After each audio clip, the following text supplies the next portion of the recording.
but wrong. Off. It echoed once across the rocks, and then stopped. I waited, listening, heart thudding, trying to convince myself it was just some kid or a drunk pulling a prank. Then came the smell, like burnt hair and metal, so strong it made my stomach clench. I rushed back into my room and locked the door, slept with the lights on. The next morning, I tried to rationalize everything. Told myself I was overreacting. Maybe the altitude was messing with me. Maybe I was just tired. I went out to my Jeep to head into town and meet Elsie again. That's when I saw the marks. 3 long gouges down the driver's side door, parallel, clean. No rust, no dents, just deep raw gashes, like something with claws had dragged its hand across it. And scattered near the tires. Ash, not dust, not leaves, ash. I asked the motel owner if there were cameras in the parking lot. He shrugged and said they hadn't worked in years. Elsie didn't say, "I told you so." She didn't need to. Instead, she asked me a question that chilled me more than the claw marks ever could. "When you heard it last night, did it use your voice yet?" I stared at her. "What?" She shook her head slowly. "If it does, don't follow it." I told myself it was all in my head. The claw marks, the whistle, the way the desert went dead quiet. I wanted to believe it was nerves, paranoia, maybe too many late-night Reddit threads getting under my skin. But I couldn't shake the feeling. Something was wrong. I knew it the moment I stepped out of the cafe the next afternoon and saw Elsie already waiting for me by her truck, arms crossed tight like she didn't want to be there. "You're still planning to go, aren't you?" she asked. I nodded. "Just for sunset shots. Nothing dangerous. I'll be back before dark." Her eyes narrowed. "That place, the butte, Yatahe's Watch. It's a borderland, where things cross over. You don't want to be near it when the sun goes down." I should have listened. God, I should have listened. But I didn't. I thanked her for the warning, packed my gear, and told myself I'd be quick. The drive out there felt longer than it should have been. I'd marked the location on my GPS, but the roads were barely there. Just dusty scars across the land. No signs, no fences, no other cars. By the time I reached the trail, my phone had lost service, and the sun was already low on the horizon, painting the desert in deep orange and red. Yatahe's Watch wasn't marked on any map. It wasn't even that tall, just a jagged formation rising from the flat scrubland like a broken tooth. But standing in its shadow, I felt like a trespasser. The air was heavier, still, not even a breeze. As I climbed a nearby ridge to get a wide shot, I noticed something strange. Footprints. Not mine, not boot prints either. Barefoot but misshapen. The toes were too long, the heel too narrow. Whatever made them walked upright, but not human. The path forked near a row of boulders stacked in unnatural ways, balanced, twisted, like figures mid-scream. I lifted my camera to snap a few shots, and that's when I heard it again. Whistling, same tone, same eerie mimic of a bird call, but this time, closer. I turned, expecting to see someone, anyone, but there was only desert. And then I saw it. Atop the butte, maybe 40 feet up, a shape crouched against the last light of day. Humanoid, thin, unnaturally thin, its skin the color of bleached bone. It wasn't wearing clothes, just folds of flesh pulled tight like it had been starved for years. Its head, it wasn't right. Deer-like at first. Long snout, antlers. But then it twitched, glitched, and the antlers twisted back into its skull.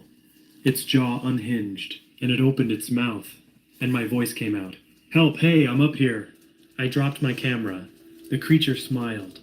That's the only way I can describe what it did. Its lips didn't move, but its eyes squinted just enough to convey pure malice. Then it began crawling down the rocks, fast, jerky, silent, like a video skipping frames. I ran. I didn't look back. I just ran, down the ridge, across the flats, through the brush and stones that seemed different now, like the landscape had shifted. Every few steps I thought I saw movement behind me, a shadow to my left, a blur to my right. At one point I heard Elsie's voice clear as day. "Tyler, come back. You're going the wrong way." I stopped. Her voice came from just past a cluster of rocks ahead. But I knew. She had no idea I was even out here. She hadn't followed me. I turned and sprinted the other way, but it didn't matter. The trail was gone. The jeep was gone. I was surrounded by unfamiliar formations, half-buried wood poles marked with symbols I didn't recognize. I found a tree that hadn't been there before, its bark blackened like it had been struck by lightning. And at its base I found a dead coyote split open, its organs removed and arranged in a perfect circle around its body. Something was playing with me, leading me in circles. I could hear it moving through the brush without making a sound, clicking, like its joints weren't made for this form. It never ran. It didn't have to. It was always just out of view. At one point, I ducked behind a sandstone ledge to catch my breath. That's when I heard the mimicry again. Tyler, it whispered. My name, in my own voice, spoken just inches from my ear. I screamed and scrambled up the rock, cutting my hands open on the stone. I don't even remember how long I ran after that. Time didn't feel real. I just know I ended up collapsing near the road, just as the horizon started to brighten. I must have made it through the night. Barely. And through the entire ordeal, I never got a single clear photo. My memory card, corrupted. My backup, blank. Only thing I had left was a photo from earlier that day, a self-timer shot near the butte. But when I opened it later, I wasn't alone in the picture. In the background, blurred but unmistakable, was a shape crouched behind a rock, watching me. I don't remember how I made it back to Elsie's place, just flashes. My boots caked in blood, my voice hoarse from screaming. Every time I blinked, I saw that thing, wearing my face, grinning with teeth too wide and too sharp, crawling low through the desert scrub like it belonged to the ground. When I finally stumbled into her yard, the sun was barely cresting the hills. Her dogs were barking like mad, foaming, snarling, backing away from me. Elsie stepped out onto the porch, eyes wide. You looked at it, she said. Not a question, a statement. I collapsed right there in the dirt. She didn't ask for details. She didn't want them. By that afternoon, her cousin Thomas and an old medicine man named Yazzie had arrived, carrying bundles of sage, cornmeal, and something I didn't recognize. Black shards of obsidian wrapped in red cloth. I could barely sit upright. I was dehydrated, shaking.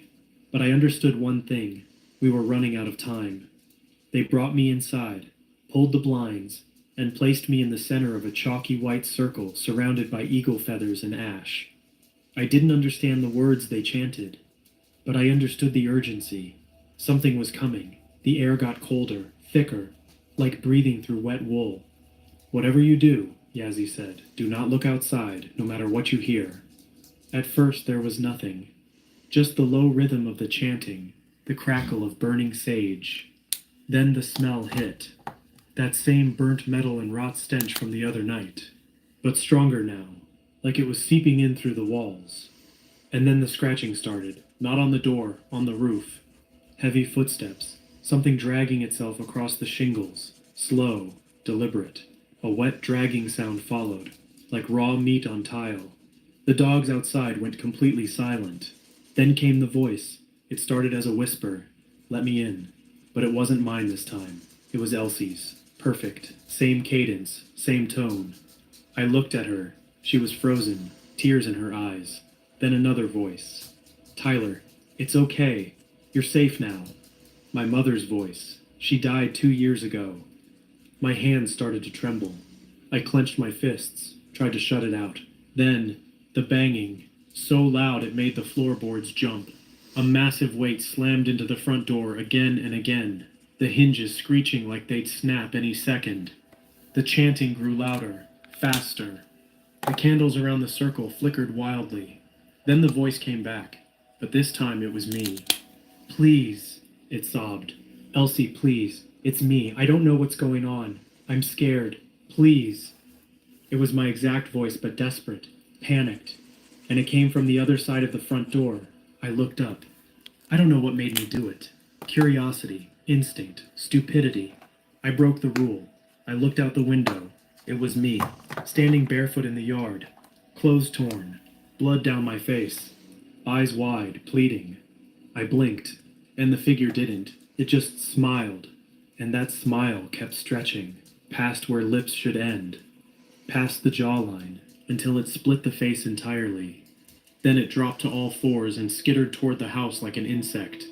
I screamed, fell backward into the circle.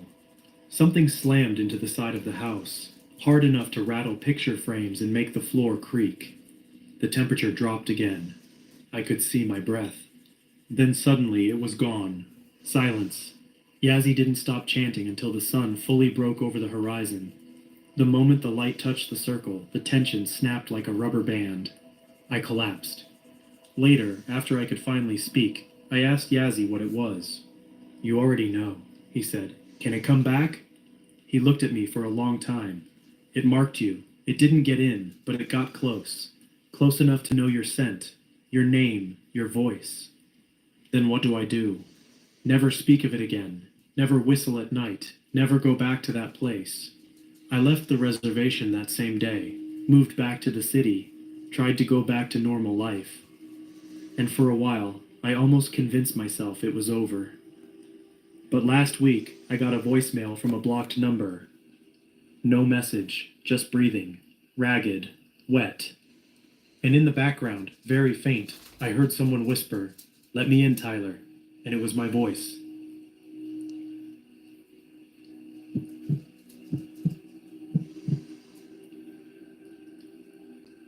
I never wanted to come back to that part of Arizona. Not because I didn't love it, I did. The high desert air, the red cliffs, the way the stars looked like they'd been sewn right into the sky. But some places carry weight, memory. And my grandfather's land in the Navajo Nation had both. Luis and Corey had been bugging me for weeks. Bro, we need content, Luis kept saying, shoving a camera in my face. Canyon de Chelly, slot canyons, abandoned ruins. We'll make a killer doc. Call it Blood in the Redlands or something. Corey was more direct. Come on, Dan, you're Navajo. That's your turf. Doesn't your family own land out there or whatever? They weren't wrong. My grandparents used to live near Chinle, tucked up near the cliffs just a few miles off Spider Rock. After my grandfather passed, my grandma moved in with her sister in Gallup. The house had been sitting vacant for a while now. So yeah, I agreed. Stupid. We got to the reservation around sunset. The light was sharp, orange, cutting across the rocks like fire. The last gas station before the canyon was run by a guy who looked like he hadn't changed his flannel in 2 decades. He noticed the out-of-state plates on Luis's car and asked where we were headed. Just doing some filming near Spider Rock, Luis said. Documentary stuff. The guy froze. His eyes darted to me. That your land? He asked. Sort of, I mumbled. Don't go wandering past sundown, he said slowly. And if you hear whistling at night, don't answer. Don't even look. Corey laughed behind me. What happens if we whistle back? Skinwalkers come out and do a TikTok dance? The man didn't crack a smile.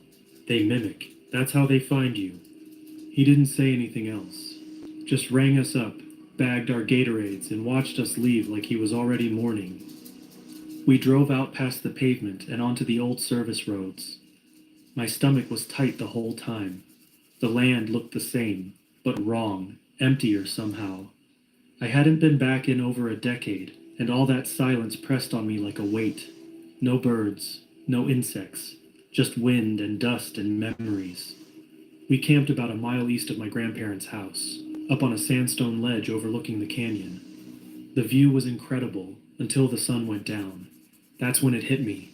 Nothing moved. The desert's never truly quiet. There's always something. A beetle, an owl, the rustle of wind through sagebrush. But that night, nothing. Like the land itself was holding its breath. We built a fire and cooked some canned chili. Corey pulled out a flask. To forbidden ground and local legends, he toasted. Don't joke like that, I said. He raised an eyebrow. What, you believe that crap? I didn't answer. Truth was, I didn't know what I believed. My grandfather used to tell me stories. Not bedtime stories. Warnings. He said there were things out there that weren't meant to be seen. That if you ever heard a voice calling your name from the dark, and it sounded like someone you loved, you should run. I used to laugh at that. But not that night. Around 2:11 a.m., I woke up in a cold sweat. I didn't know why at first. The fire had burned down to embers. Luis and Corey were passed out in their sleeping bags, their faces lit red from the coals. Then I heard it. A whistle. Not a tune, just one long, slow rising note, like someone was testing their breath. It came from the east, then another answered from the west, then silence. I didn't move. Not an inch. I pulled the sleeping bag tighter and prayed it would stop. It didn't. After a few minutes, it started again. But this time, it was closer. That's what they call triangulating. And those things will basically um, find you by and people make the mistake of thinking it's just one or two here and there. They move in packs, kind of like coyotes. And if he's hearing that, then it's likely they're trying to get the location because one of these idiots said their name in their territory and now it's looking for them.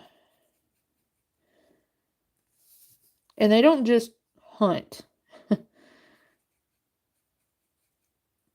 um, these particular creatures enjoy a bit of torture um, with their food.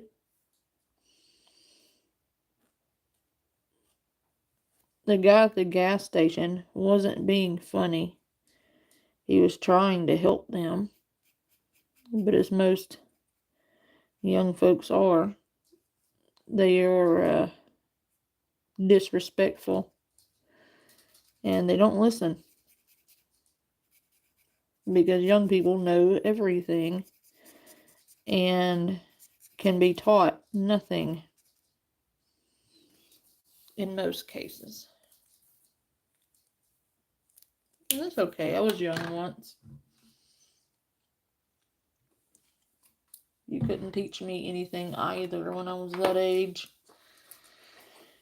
We all go through that growth period, I guess. But you don't go into Native American territory and mock their folklore or superstitions because there's a lot more to that than you think there is. The old gods here are far older than you think they are. And just because you don't believe in something doesn't mean it doesn't believe in you. The scariest sentence I ever heard was when I was talking to an elderly Cherokee man. And he was talking to me about some of their old folklore stuff. And he was telling me about these things without really speaking their name. And I was curious as to why he wouldn't tell me what they were called. Because he would tell me everything but what they were called. And I was like, well, what's the name of it? He's like, we don't speak their name here. I'm like, you can't be that scared that you can't even say its name. Like, what's it gonna do? Get mad at you? You know, I was being slightly disrespectful. And he was like, no, it can do far more than get angry.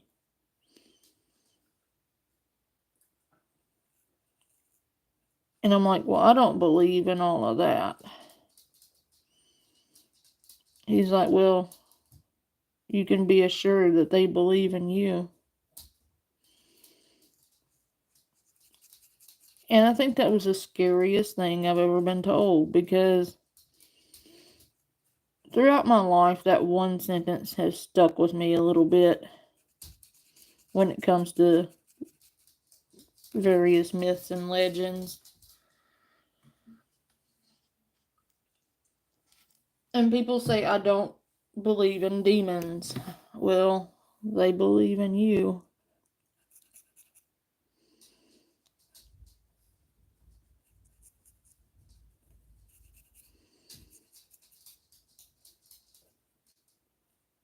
And just because you don't believe in something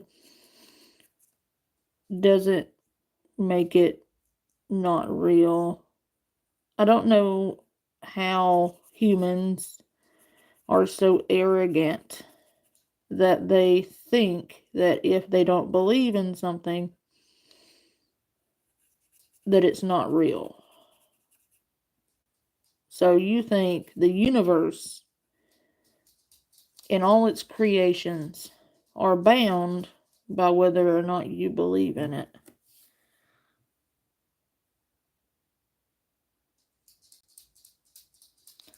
It's far more telling about your personality than it is about anything.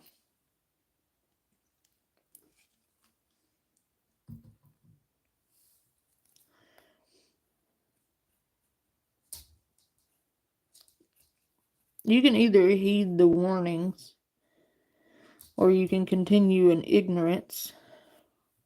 It's not going to change the outcome or whether or not something exists or whether or not you're going to encounter something one day that will profoundly change your mind. And personally, kind of hope you do.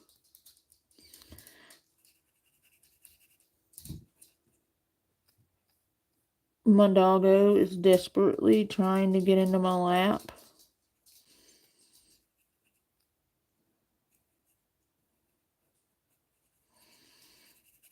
Because unless I am holding him, he is not happy.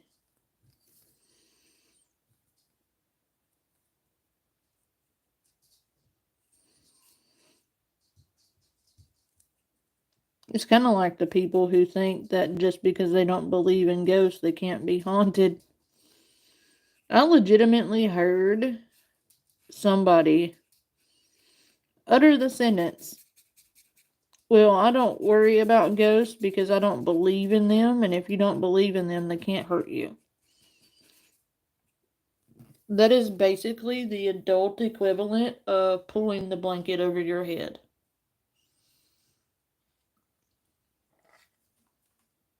and expecting it to keep out the boogeyman. Like, just because you don't believe in something doesn't mean it can't get you.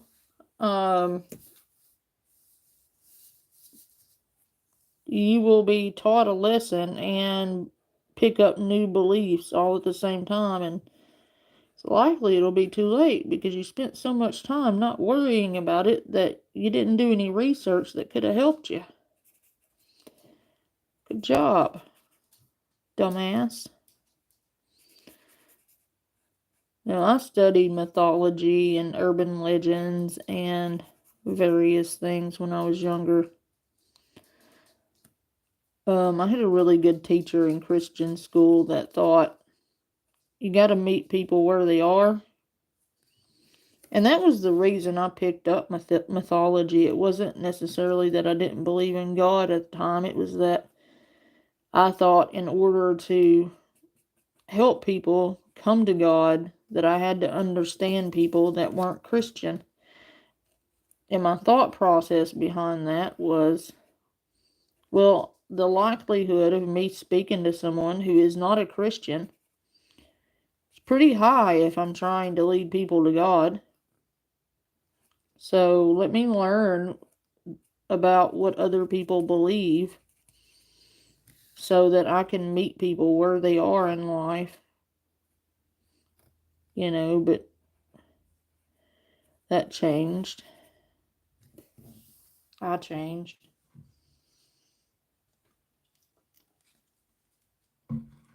I am now Norse pagan.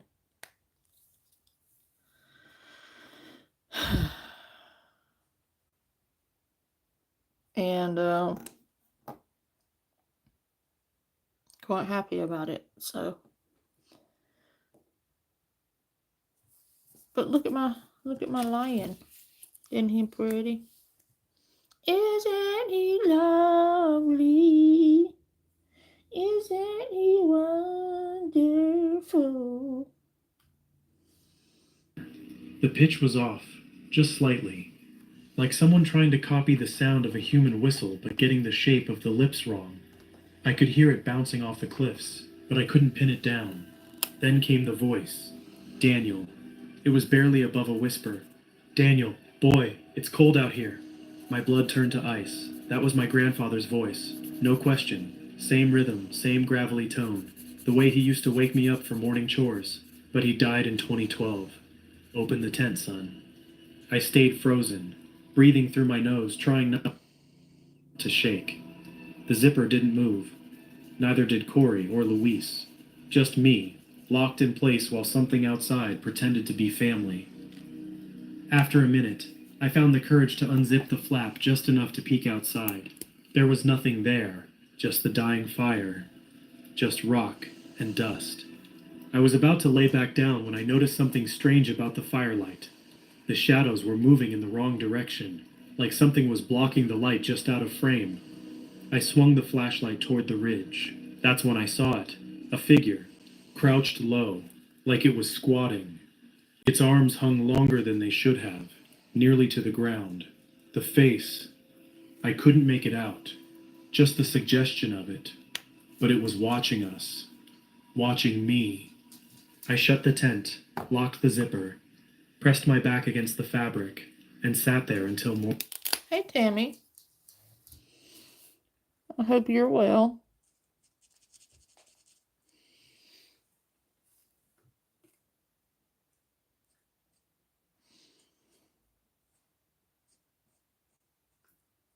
What, Gandalf?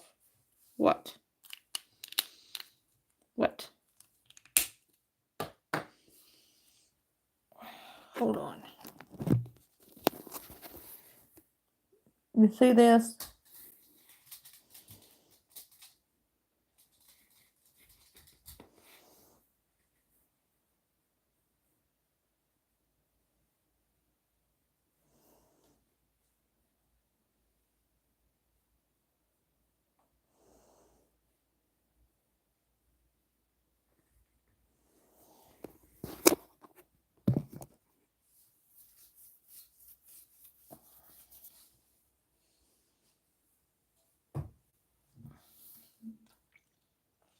Did you see Gandalf?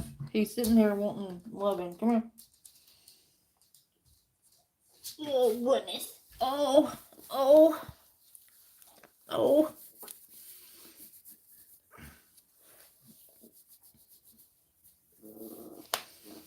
Oh. He had to get in Mommy's lap.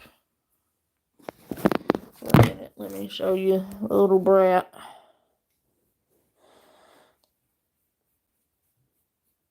He's getting scratches.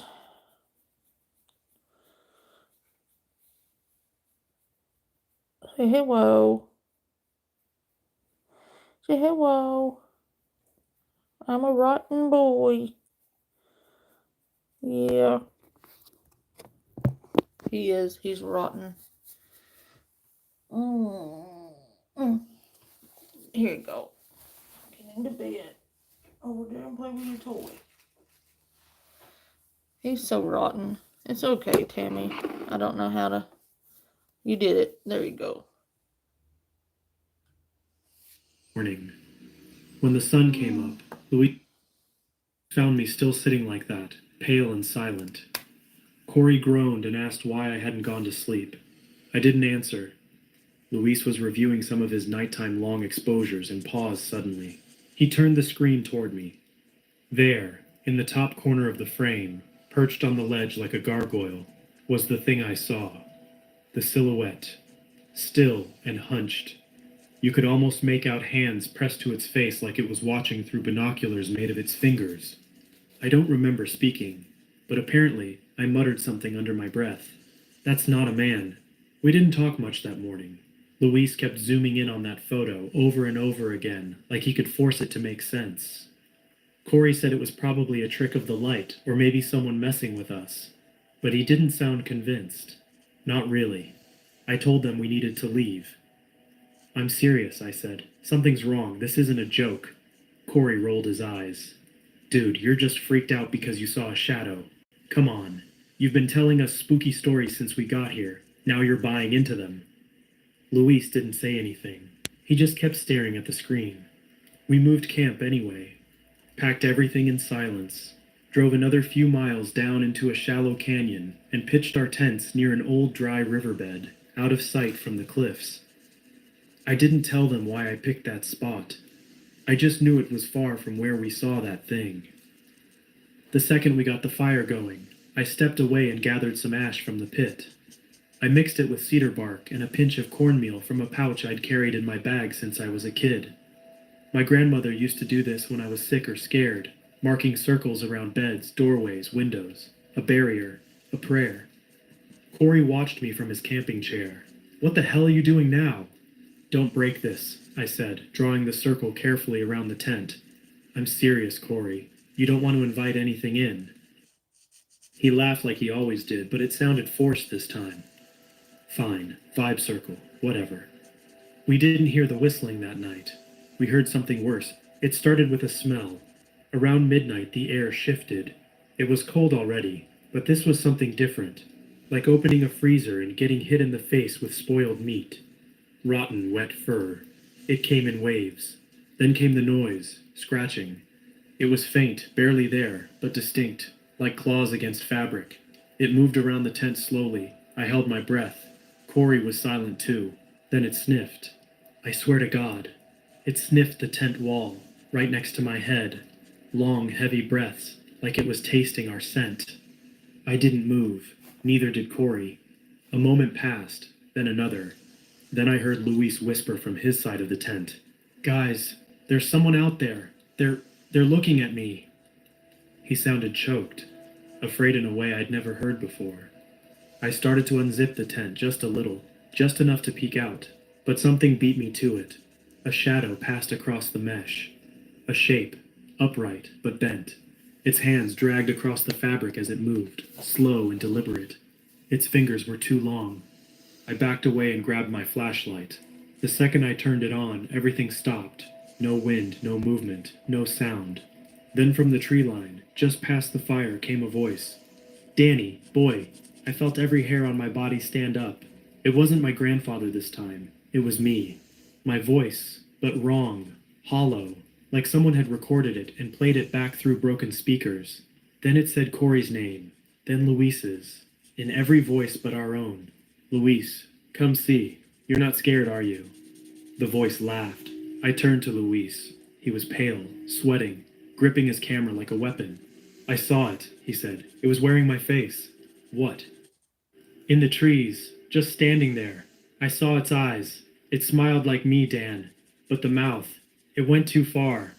Corey snapped. Okay, enough of this. This is ridiculous. We're sitting here scared of the woods like kids. I'm gonna take a piss and come back, and you two better have grown a pair. Don't leave the circle, I said quickly. Corey, don't break the circle. But he was already stepping through it. He muttered something about not being afraid of ghost stories and vanished into the dark. I wanted to scream. I wanted to grab him and pull him back.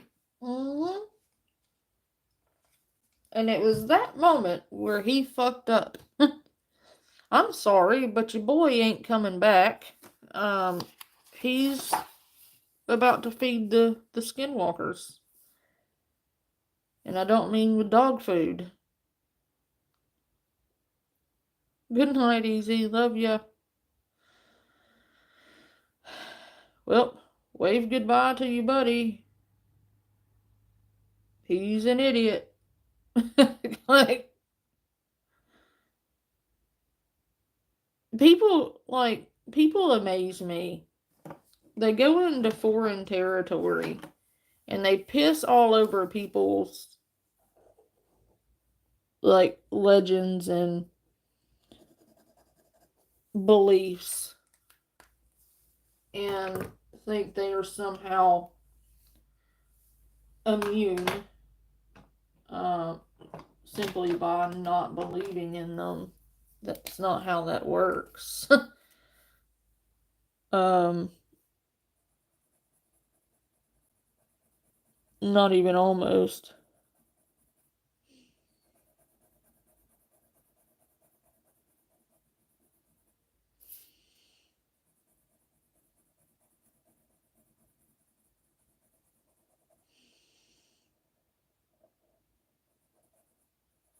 Put a one in the chat if you think the guy is about to get eaten.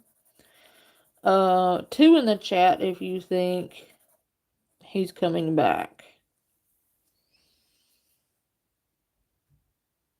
But I didn't. The second he stepped out, the fire flickered. Then we heard it, running. Not human running, animalistic, too fast, circling. Luis gripped my arm. Do you hear that? Corey came back into view. Pale, wide-eyed, frozen. I... I think something's out there, he said, barely above a whisper. I felt it watching me. Then we heard a dry, rattling breath just behind him. I aimed the flashlight, and what we saw did not belong to this world. A figure hunched low, crawling fast on all fours, but the joints bent the wrong way, like a puppet with broken strings. Its back arched unnaturally, spine visible through its mottled skin. And when it stopped and stood, it unfolded like a spider standing upright. It had a face, a stretched, leathery face. But it was wearing it, not owning it, sewn around its own twisted features. It smiled, and then it spoke in Luis's voice. Come on, man, it's just a joke. I dragged Corey back inside the circle. We piled sleeping bags, gear, and even the cooler in front of the tent's zipper. Then we heard a new sound. Zip. The tent was unzipping. From the outside, I shoved my hand forward, flashlight in one hand, knife in the other.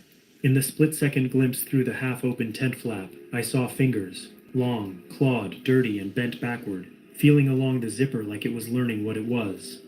Then Luis screamed, not inside the tent. Outside, we burst out. But he was gone, just gone. No struggle, no blood, no noise.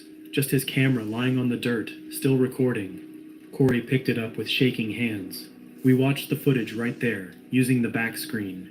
It showed Luis sitting alone, looking toward the trees.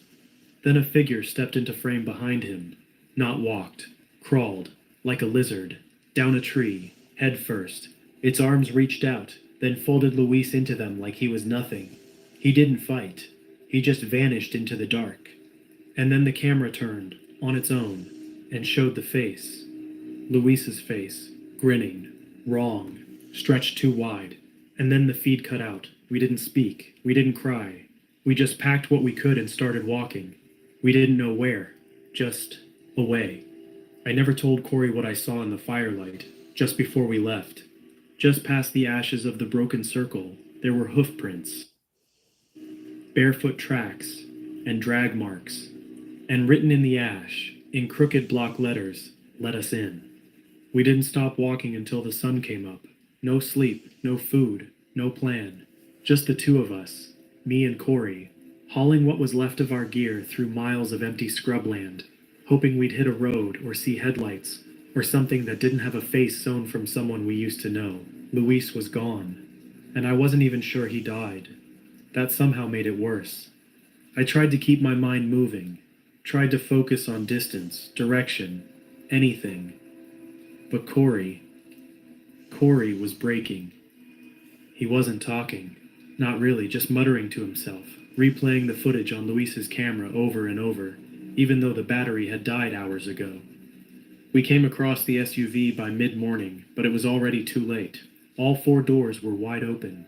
The inside was gutted, ripped apart like a coyote had gotten into it, except there were no paw prints, just long, bare feet in the dust. And something else. Hooves, small ones. The kind you'd expect on a goat, or a fawn, but spaced wrong, too far apart, like something bipedal wearing the wrong skin. The seats had been clawed up. My backpack was open, every item inside arranged in a neat little pile across the windshield, like it was studying us, like it knew what mattered. The driver's side window had a message scratched into the glass from the inside. We follow your voice. I dropped the keys. They wouldn't matter anyway. The battery was stone dead. We're being hunted, I said flatly. It's not just trying to scare us. It wants us lost, alone. Corey nodded, still blank. I remembered something my grandfather told me when I was 9. That if you're being followed by something not of this world, you don't go home. You don't run straight. You don't give it a trail to follow. Instead, you head to where the old spirits sleep. That's when I remembered the Hogan.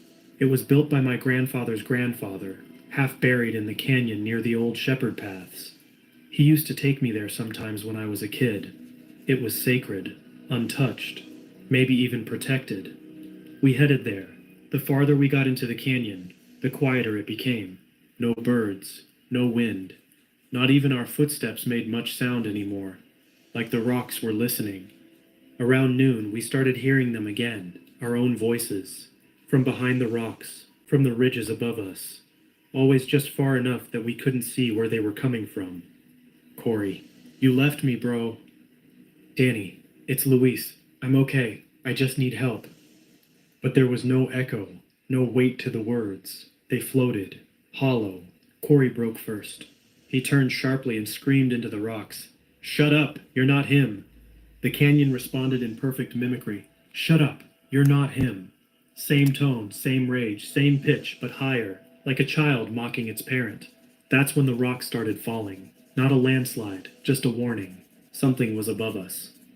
We reached the Hogan by late afternoon. It was half buried into the side of a slope, its door sealed with thick planks, the red clay walls covered in faded symbols, Navajo protection glyphs, some scratched away, some still strong. I pushed the door open and nearly wept. Inside it smelled like cedar and sage, dusty but untouched. In the center there was a small circle of black ash, intact. We dropped everything and sat inside it. I grabbed the old satchel from the altar shelf, my grandfather's pouch of blessed ash and turquoise chips, and kept it clutched tight in my hands like it was the only real thing left in the world. Outside the air turned thick, like we were being suffocated by silence. Then came the knock, 3 times, slow, rhythmic, like it had all the time in the world. I held my breath. Another knock, but it came from the opposite side of the Hogan now. Then another, above us, on the roof. Corey whimpered. It's surrounding us. No, I whispered. It is us. It's inside our heads. Then the voice came, right outside the door. Luis's voice. Dan, open up, man. I'm hurt. Silence. Then it came again. From behind us this time. Please, it's so dark out here. Don't leave me out here. I stood, stepped toward the door. Corey grabbed my arm. Don't. I'm not, I said. I think it knows it's losing. Outside it growled. Not like a bear, not like a coyote. Something deep and wet, like breath caught in a throat too long. The voice changed. Daniel. It wasn't Luis anymore. It was my grandfather. Open the door, son. We need to bury you. My knees buckled. Then something slammed against the wall so hard it shook the dirt from the ceiling. Then again. The door cracked. Wood splintered. It was coming in. I ripped open the satchel, grabbed the ash, whispered the only prayer I could remember. My dyne was rusty, but I spoke it anyway, with everything I had. And when the door shattered and the thing crawled in, I saw its real face. It had none, just raw sinew, holes for eyes, a mouth that stretched and warped and split open as it screamed. But its scream was layered, dozens of voices all at once, like a choir of the dead. I threw the ash in its face. It hit like acid. It screeched, a sound so sharp it made my ears bleed, and burst into fire without flame, a white-hot flash that lit the Hogan like a furnace. It didn't run. It crawled out backwards, screaming all the way, bones snapping, skin tearing off as it went. Then it was gone, and the silence returned. The sun rose like it had no idea what had happened. We were found by a park ranger around 8 a.m. Corey was curled up in the ashes. I was standing on the ridge above the Hogan, staring at nothing. They didn't ask questions, just got us out. Luis's body was never found. We gave them the story they expected. We got lost. Luis wandered off. We panicked. That was it. They didn't push. Corey deleted the footage. Every file, every photo. I moved back in with my grandmother in Gallup and spent the next 3 weeks in ceremony, cleansing, fasting, burning prayers into cedar wood. She didn't ask what happened. She just looked at me one night and said, "You brought something back with you." I asked what she meant. She pointed to my shadow on the wall. It was still, even when I moved. Some things don't just wear your skin, they wear your voice, your memories, and if you're not careful, they wear you.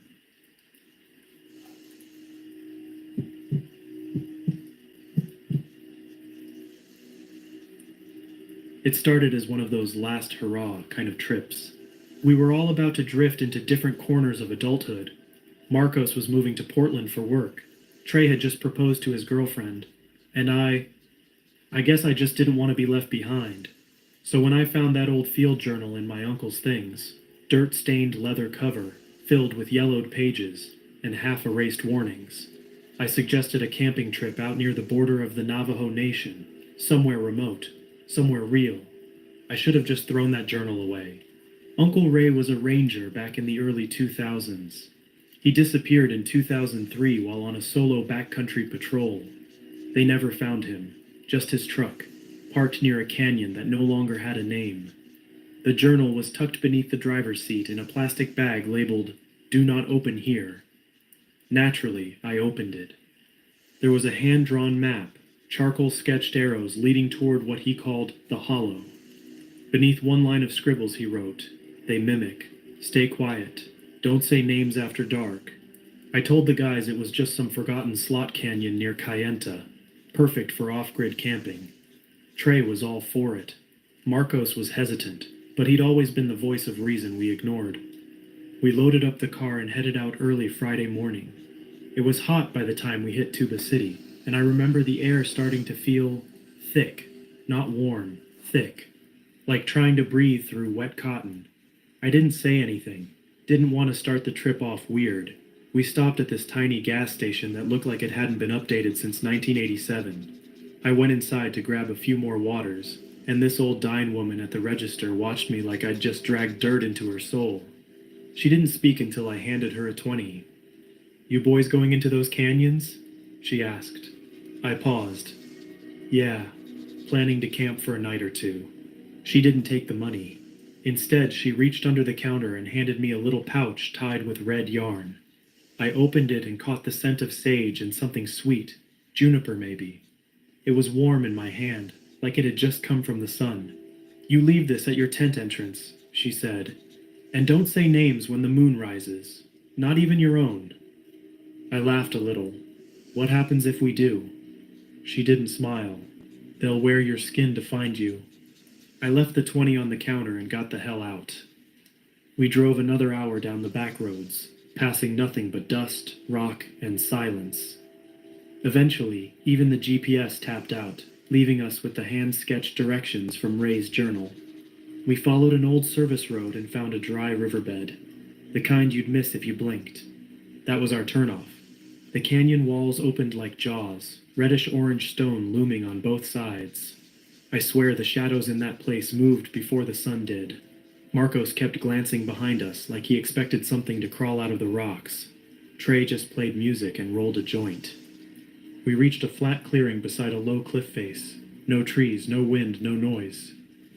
That kind of dead silence you only hear in the desert when every animal knows not to make a sound. We set up camp anyway. Trey found some old petroglyphs carved into the canyon wall. He snapped pictures and joked about summoning desert demons. Marcos was quiet, nervously checking his phone even though it had no signal. I didn't mention that the canyon wasn't on any recent maps, just Ray's journal. By sundown, the stillness had become wrong, like the world was holding its breath. Hey, Deal. Good to see you. This story is actually really good. I'm like sitting here forgetting to talk because I'm listening. But why is it in every one of these stories the common theme is they ignore every reasonable piece of advice they're given? Like, I don't get it. Like, these people are trying to help you, and you're being stupid, and you're not listening. So, you know, you kind of deserve whatever you get at that point.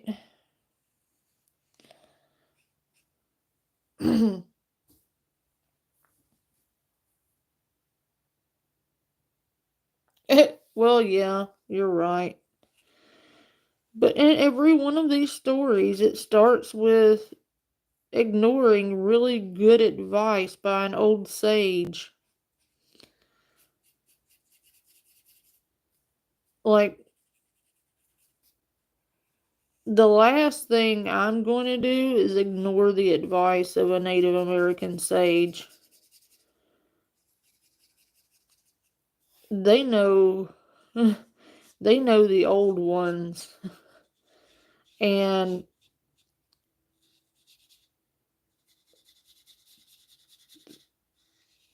when one of them hands you a pouch of herbs and stone, you probably want to not go wherever you're going, because the likelihood of you knowing what to do with those herbs and stone, probably very little to none. They gave you a very good weapon, but if you don't know how to use it, it's not going to do you a whole lot of good. Not that they'd have listened anyway. We were sitting by the fire, passing the bottle, when we heard the first whistle, sharp and short, like someone trying to get our attention from the rocks above. We all looked up at once. There was nothing there. A few minutes later, Marco swore he saw a figure watching us from the ridge, a man crouched low, but with a face that looked stretched, too long, and sharp like a snout. We laughed it off, said he was just spooked. Then the coyotes started howling, but it didn't sound right. It wasn't in the distance like usual. It was close, That's too not close. coyotes. One call was behind us. The reply came from the opposite direction, maybe 30 feet away. Not a coyote. No movement, no glowing eyes, just sound, perfect mimicry. It all went quiet by midnight. I woke up sometime later, must have been 3 in the morning, to the sound of clicking. Light, rhythmic, like fingernails tapping on rock. It circled the tent once, then again. I held my breath and listened. Trey and Marcos were out cold. Then something pressed against the fabric of the tent right next to me. I didn't move. I didn't make a sound. The imprint stayed there for 5, maybe 10 seconds. Human, but too large. Fingers too long. 6 of them. And then it was gone. I didn't sleep the rest of the night. When the sun finally started to rise, we unzipped the tent, and that's when we saw it. A perfect ring of dead birds surrounded our camp. Dozens of them. Sparrows, wrens, even a hawk. Each one laid out beak out, all facing the tent. Their eyes were gone. We were packing up before coffee. I went to unlock the SUV and froze. There was a handprint on the back window, blood red, smudged, from the inside. We left the canyon as soon as the sun cleared the horizon. None of us said much. Marcos refused to look back. Trey tried to act like he wasn't rattled, but he kept shaking out his sleeves, like something might still be crawling under his skin. I drove, fast. The red handprint on the inside of the rear window was still there, even after I wiped it 3 times. It wouldn't come off, just smeared. The plan was simple: get to higher ground, find a signal, and call for help. But about 5 miles down the trail, the SUV started sputtering. The dashboard lights flickered, then the engine died completely. Just shut off. The battery was fine, fuel gauge was fine, but the key might as well have been a rock. Trey popped the hood, but nothing looked out of place. No signs of chewing, no leaks. It was like something had drained the car of life without touching a single wire. We didn't argue. We knew we couldn't stay. We grabbed our packs and started walking the road back the way we came, toward the last marked road we passed the day before. The temperature was rising fast, that kind of dry heat that cooks your skin from the inside out. The wind never came back, just the sound of our boots crunching sand and our water sloshing in half-empty bottles. We'd been walking maybe 2 hours when Trey stopped dead in his tracks. "There's something up there," he said. I scanned the path ahead. Nothing. Just a ridge and a bend in the road. But Marcos was already backing away, whispering, "It's watching us." We didn't see it at first. Just a flicker of movement near the rocks. Then something stepped out. A man, or what looked like one at a distance. He was tall, unnaturally tall. His limbs were too long. His shoulders sloped at an odd angle, like his bones didn't understand how human joints were supposed to work. He was wearing Trey's shirt, the one he was wearing right then. Same hole in the sleeve, same faded red, same sweat stains. But it wasn't Trey. The thing didn't move. It just stood there, head tilted, arms hanging limp, like it was waiting for us to say something. We didn't. We turned and ran. I don't remember how long we ran. Maybe a mile, maybe more. But the desert doesn't give you cover, and we were too exposed. We only stopped when Trey collapsed to the ground, heaving and gasping. Marcos dropped beside him. I was about to pull out our last water bottle when I saw it. The thing hadn't followed us on foot. It was just there again, 20 feet away. Closer this time, still silent, still smiling with lips that didn't look made for smiling. Trey was the first to move. He picked up a fist-sized rock and hurled it. It missed, bouncing harmlessly off the dirt. The thing didn't flinch. Instead, it turned around and walked slowly into the canyon brush, vanishing like it had never existed. We didn't talk the rest of the hike. We didn't run, either. Just kept moving, eyes wide, jumping at every sound. The birds never returned. The wind stayed dead. Even the sun felt colder. Then we lost Trey. It happened fast. He said he needed to step off the road to piss. We told him not to go far. He waved, cracked a joke about getting skinned by desert demons, and vanished into the scrub brush. We waited. 5 minutes passed, then 10. I called for him. No answer. Marco started getting nervous. "Dylan, I don't like this." We both shouted his name. Then from the brush we heard Trey's voice. "Coming! Just a second."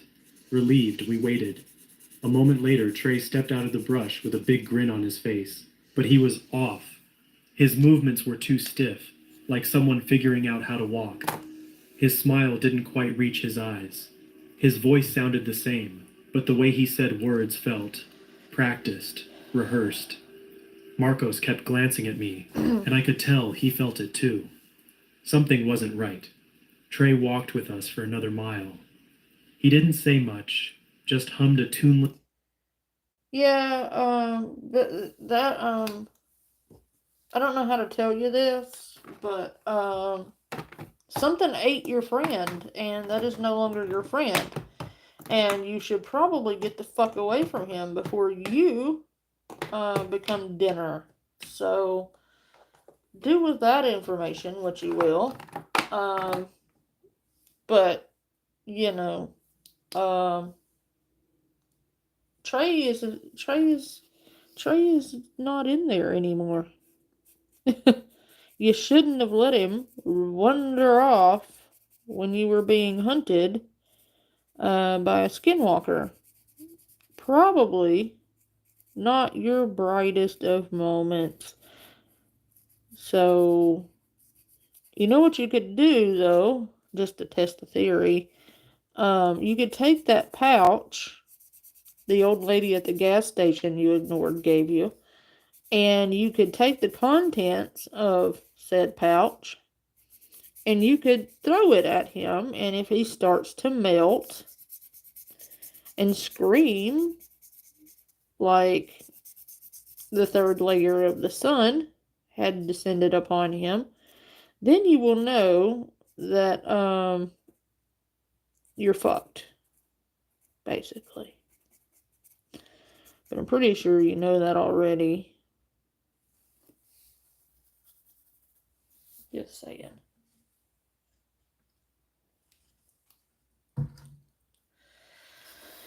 So what do you think so far? Do we like it?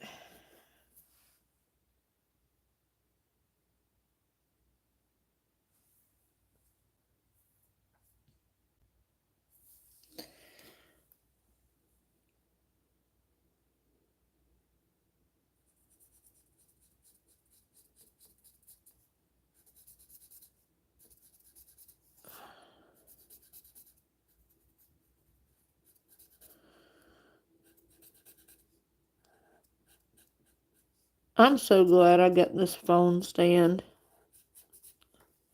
This is so much easier to do when I have both of my hands free. And I've just fucked it up. No, I didn't. We're good. Never mind.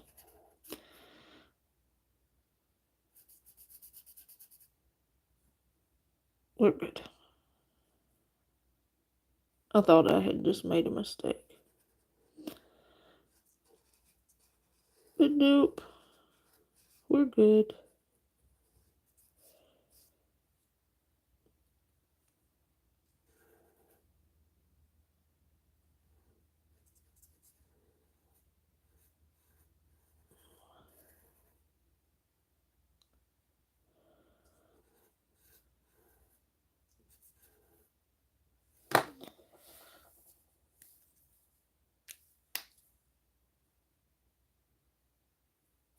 A song under his breath.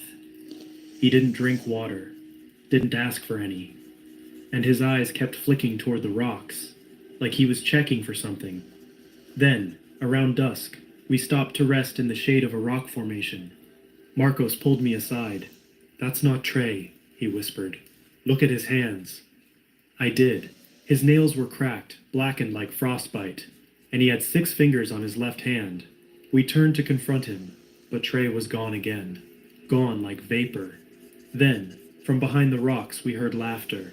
First Marcos's voice, then mine, then Trey's. All at once. All wrong. I don't remember drawing the flashlight from my pack. I just know that we turned and swung it at something moving too fast, too close. The flashlight hit hard, and the thing crumpled to the dirt. It looked like Trey, but as it twitched and hissed, its skin began to slough off, peeling in strips like bark. Beneath, the muscle was dark and webbed with thin white fibers, like roots. Its chest split open, not from injury, but intentionally, and inside were rows of jagged teeth. No throat, no bones, just endless gnashing. And through that open-mouthed chest it whispered, "You shouldn't have come here." We ran. The last thing I heard as we stumbled away through the dark was the thing laughing, using my voice. We made it out of the canyon just after dawn, or at least, it looked like dawn. The light felt wrong, dimmer than it should have been, like the sun was rising through a sheet of wax paper. Everything around us was muted, colors, sounds, even the air. It was like stepping back into the world, but not quite all the way. Marcos and I were both scratched up, dehydrated, and stumbling by the time we hit the highway. I didn't even remember seeing the pavement. We were just suddenly on it. Miles of dead road in both directions.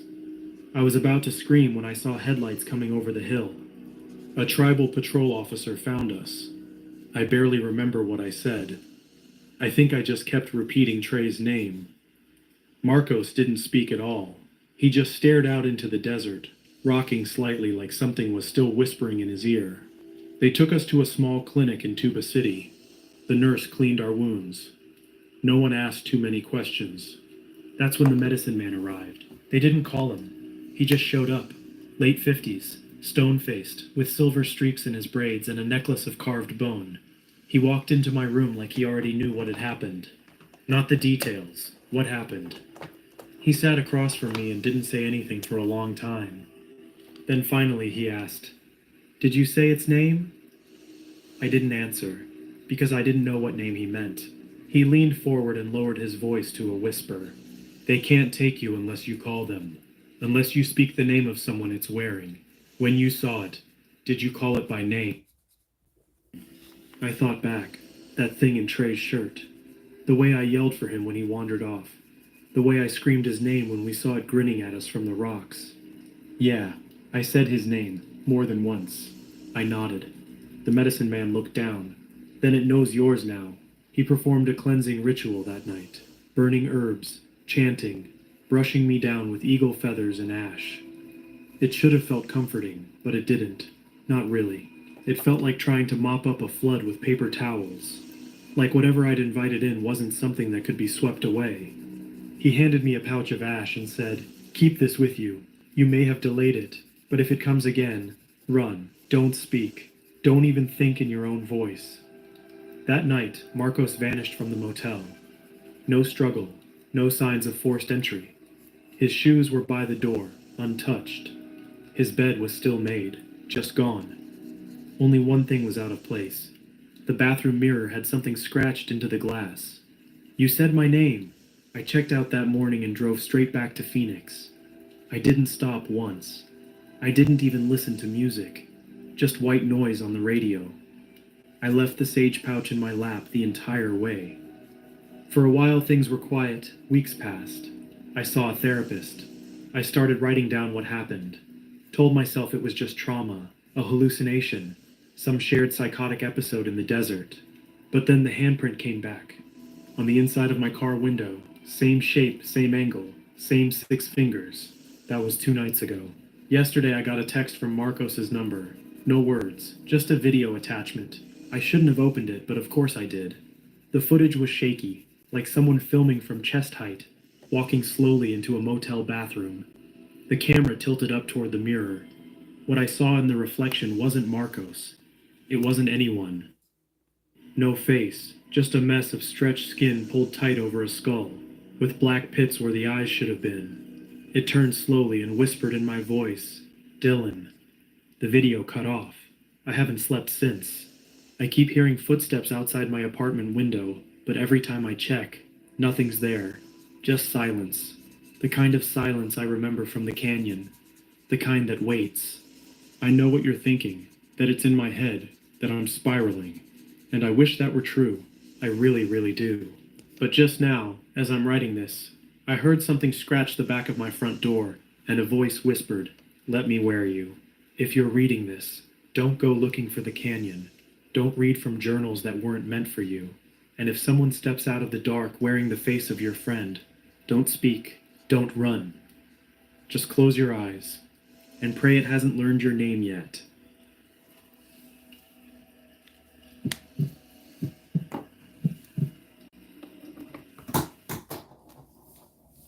I'm sorry, but if somebody steps out wearing somebody else's face, they're not going to be wearing any face at all.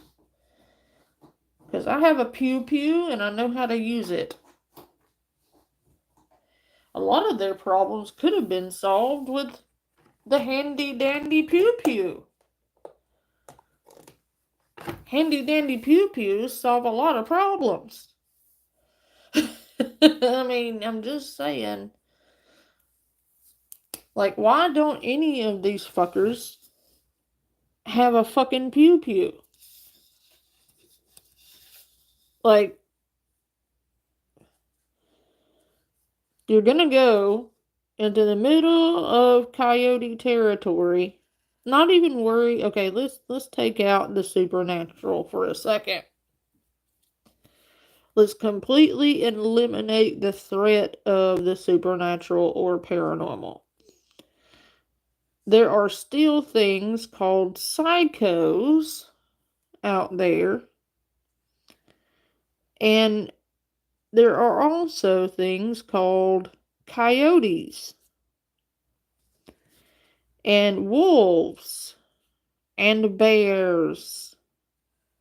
You know, things that try to eat you. Going into the wilderness with no protection whatsoever, except for some dust in a pouch, probably not the best idea. Just saying. I grew up in the country and in the bayou. We don't go anywhere without our handy dandy pew pew.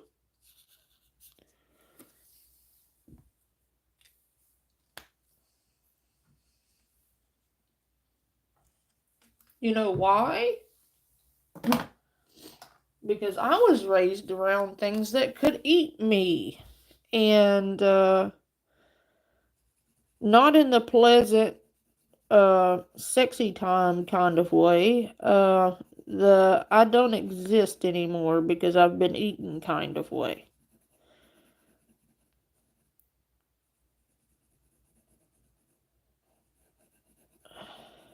You know what crazy superstitions I grew up with? Sure, like if that's your kink, I ain't gonna kink shame you. That depends, deal. Do you bring snacks? Because if you bring snacks, I can definitely do that. I need a sign that says can be bribed with snacks.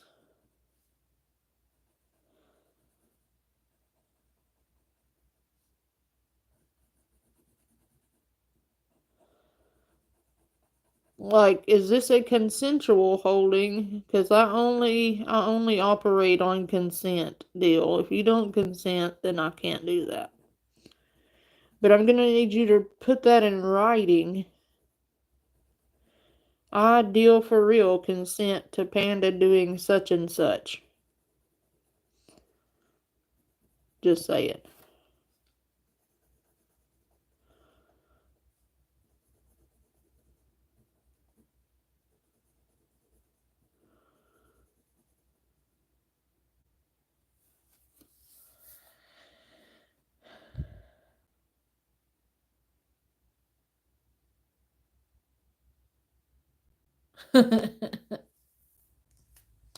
You're so sweet. Um,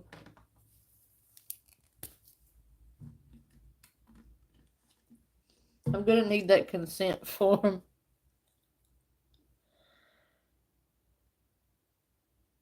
Are you fucking kidding me, Tammy? She fled her senior living home? I thought she was living in a mansion, though. Didn't she show us her house? Decorated by Hobby Lobby? All of my shit is actually antiques. Like, pretty expensive antiques, but still.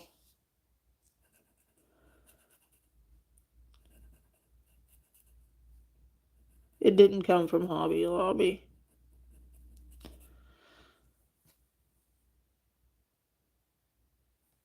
Did she really, though, Tammy? Don't tease me. Because after we get done with the coloring sesh, we may have to go take a gander at Granny Gang Gang.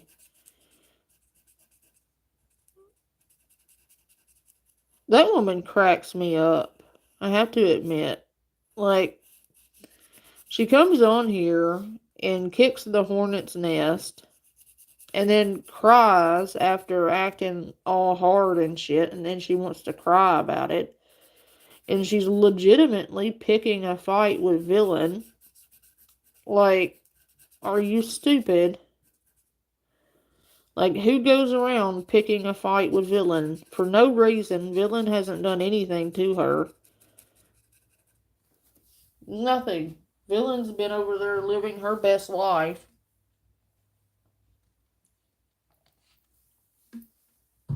And here this crazy lady is.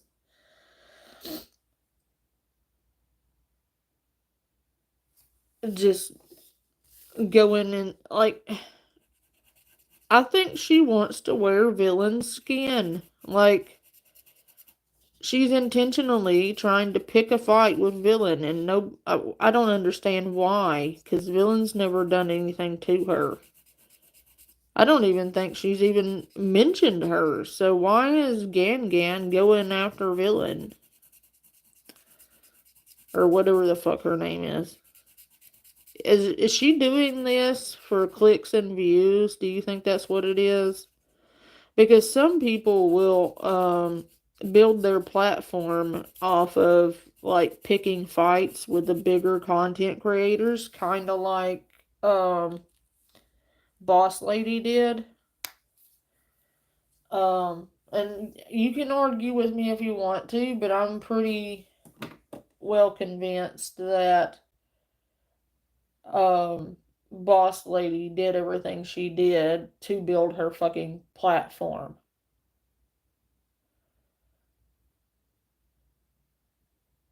Hey, Classic, this live stream is actually for you, and you're late.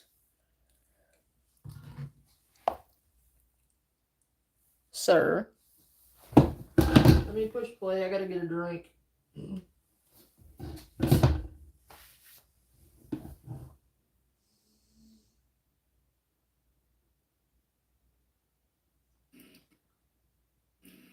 I never thought I'd be the kind of person to post something like this online, but honestly, I don't know where else to go with it. I'm not looking for clicks or karma or sympathy. I just need someone, anyone, to hear this, and maybe believe me, because what happened out near Dry Creek wasn't just weird. It wasn't just a hallucination or desert fever or anything I can explain away. It was something else. It started 2 weeks ago. I'd driven up to northern Arizona to visit my mom after her stroke. She's okay now. Mild symptoms, mostly affecting her balance. But it shook me enough to finally answer my dad's voicemails. They still live in Dry Creek, a little out of the way junction about 30 minutes southwest of Sedona, close to the border of Coconino and Kaibab National Forest. If you blink, you'll miss it. Just a couple of feed stores, a diner, and some ranch-style houses scattered between dirt roads and dry washes. I hadn't been back in years. There wasn't really a reason to. I moved to Flagstaff after college, and things with my parents. Let's just say we weren't on weekly phone call terms. But something about seeing my dad looking older, my mom quieter, made me feel like I'd been away too long. That second night after dinner, we were sitting on the porch watching the sun dip behind the ridgeline. It was one of those Sedona sunsets that paints the red rocks gold and turns the sky into fire. I mentioned how much the place hadn't changed, and my dad just nodded. "You should check out Sycamore Canyon," he said after a pause. Trail got reopened a few months back. I remembered that trail. We used to hike it when I was a teenager. It cuts through the northern edge of the wilderness area and has some incredible views if you know where to look. I told him maybe I would, and he nodded again, more serious this time. "But don't go past the old cattle gate," he added. "Not unless you want to see something that won't leave you alone." I laughed, couldn't help it. He always had a flair for weird warnings, dry desert humor mixed with half-believed folklore. Skinwalkers, shadow things, dead coyotes that walk upright. I grew up hearing those stories around campfires and cookouts. I figured he was just trying to give me one last spook for the road. The next evening, I drove out to the trailhead with a headlamp, a flashlight, and a full bottle of water. I started around 6:30 p.m. The sun was low, but there was still plenty of light, and the air was that perfect kind of cool that only happens right before the desert drops into the cold. Everything was familiar. The dusty trail markers, the rust-colored rocks lining the path, the whisper of pine higher up the ridge. About 45 minutes in, I came across it. The gate, just like he said. Tripe? Tripe is, yeah, it's the intestines, basically.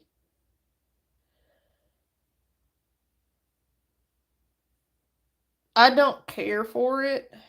I never have. Like, there's something weird about the flavor. No, it's not. The only way it's basically belly, and I don't like it. It's got a weird taste and texture that I'm very texture sensitive. I think that's where my son gets it. Um, I'm very, very texture sensitive. I can't. There's just something about the texture of that just makes me want to hurl. Ew, why? You need to make a video from start to finish showing me how you prepare it. I'll tell you what I love is fried chicken liver. And also another unordinary thing. Oh, I've got a bunch of candles burning for you guys, by the way. Those candles are my loved one candles. By the way, it's part of my religion.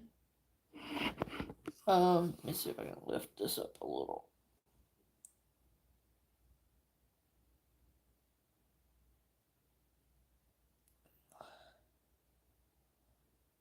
Those are my candles. And I'll light them every night.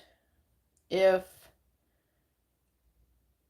I have someone I worry about or someone I know is going through something hard or something painful or something dangerous, I light those candles and I burn them through the night as a protection ward over them. I light my candles and I burn my incense as a silent prayer throughout the night for those specific loved ones and for protection and peace to come over them. And I do it every night for someone different. Unless there's someone going through something especially hard that's not going to be an overnight thing. One of those candles I've burnt for 3 specific people who are going through a particularly hard time, and it's not going to be one of those over and done with in a couple of days kind of thing. This is a long-term hardship that these particular people are going through. So I light these candles for them. And the other 3, one of them is for someone sick in the hospital. One of them is for someone going through grief. They've just lost their spouse. The other one is for my gods, to watch over all of my loved ones and friends.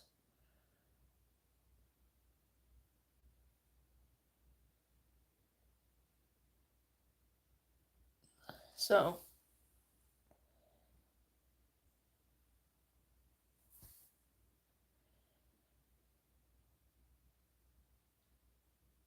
I love you, Fallen. I just want you to know that. Some people ask me about my faith or my beliefs.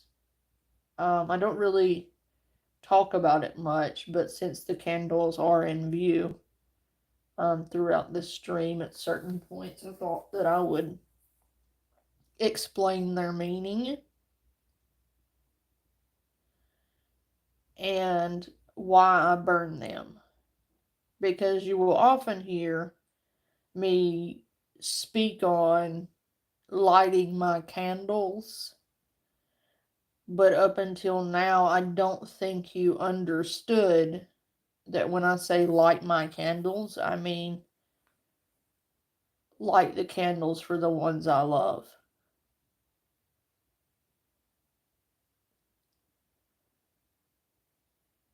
Um, it's a religious practice for me.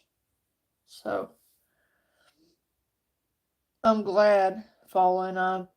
I had a very strong urge or feeling that I needed to reach out to you, and I can't explain it, but something told me I needed to message you, and I did.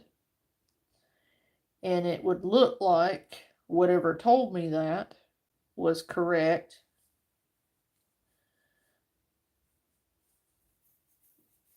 And that phone line is open both ways if you need me or just want to talk. Use it. Okay. So there's my candles explained, and why you will sometimes hear me refer to them as I've lit the candles.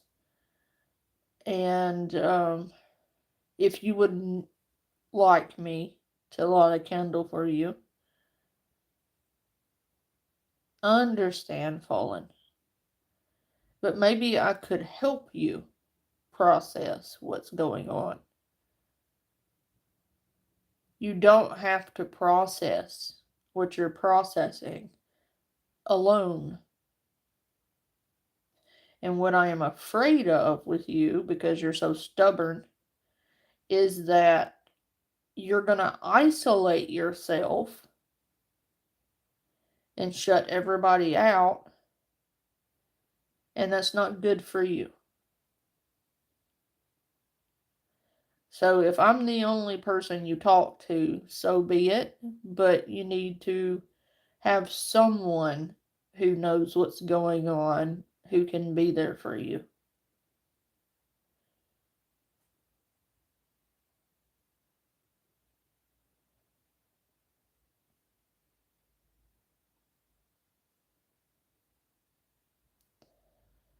But if anyone in my audience um, would like a candle lit for them,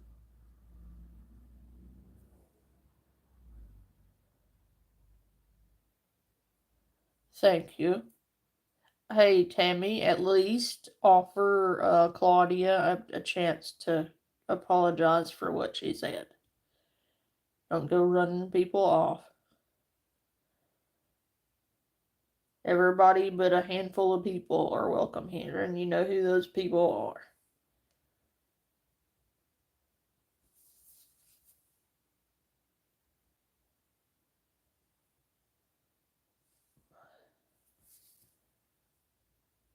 If she said things that were not nice, then she can apologize. If not, then that's fine too. I don't require it.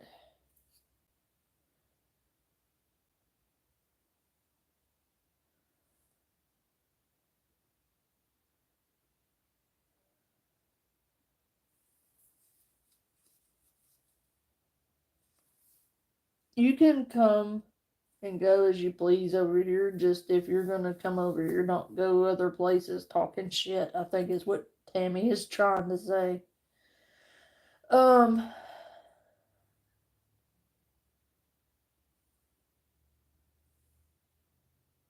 but if you're out there and you need something,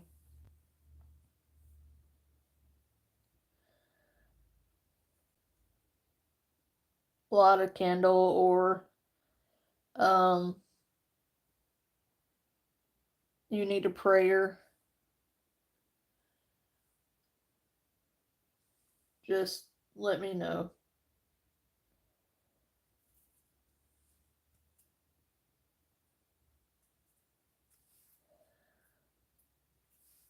That's up to you, Tammy, but you should probably at least give people a chance. Except for Jessica. Jessica's not allowed. Jessica, Reaper, Moon, and Clean are the only people that I am like permanently. You also need to understand, Tammy, it could have been somebody using Claudia's name because that's happened to me before. Because I think I know which one you're talking about. There was a Claudia in Reaper's chat, but it wasn't the same Claudia.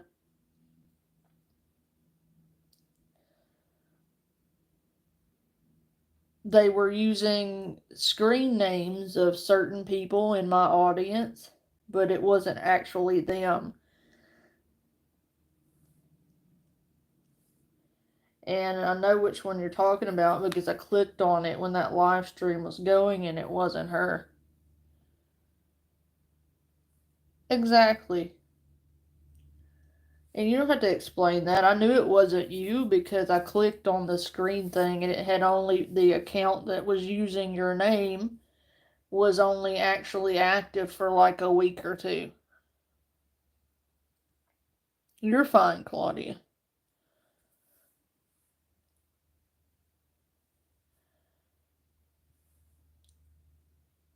They were also using Terry, I think it was.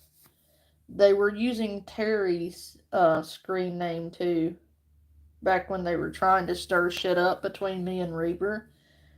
They were using Terry, yours. Um, they even tried to use Sam's, but they didn't understand that Sam was my mod and I knew her account. Um, I think they went as far as to use Shelly's, and I know good and goddamn well Shelly wasn't over there. Exactly. They were using Harry's screen name. They were just trying to stir the shit. So you're good, Claudia. I know that wasn't. I know that was a troll. That's why I said what I said.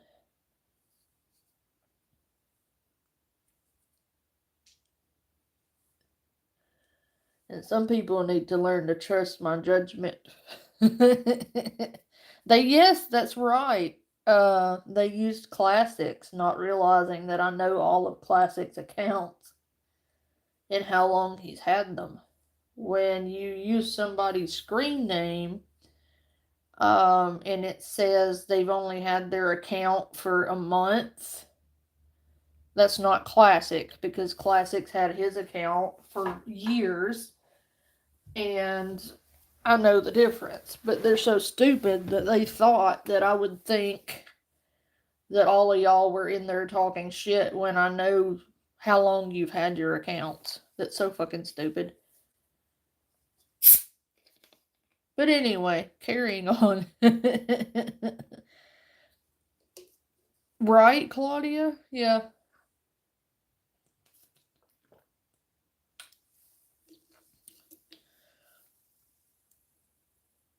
Right, Harry? What they were doing was trying to pick on me and make me feel like all of my friends had turned on me when I knew they hadn't. Um, what they were doing was disgusting. By the way, Claudia, that person is in jail now that was hurting us. I won in court, and we're gonna be okay. I don't know if you had an update, but we won in court, and we're finally gonna be able to live in peace. We're finally free of that motherfucker.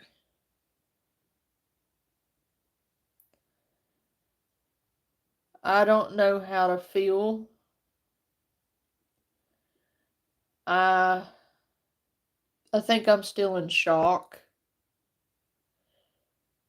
Honestly, with everything that did come out in court when I heard all of that and saw all of that, I was shocked.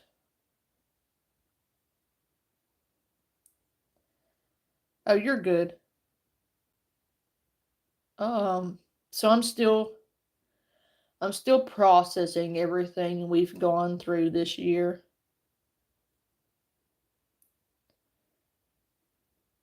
And it's hard. But I'm getting through it. We're getting through it together. Um,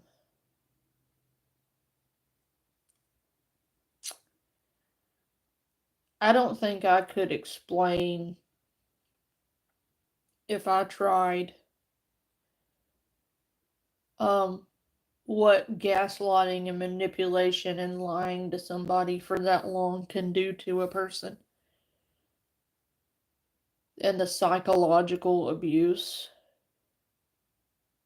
is just, I can't explain it.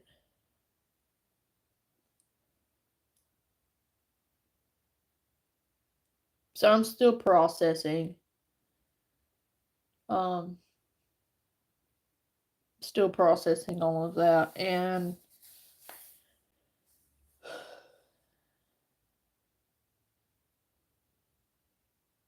but we're gonna be okay. Oh, I know. They were dirty. They were going around to all my audience members and telling them a bunch of lies.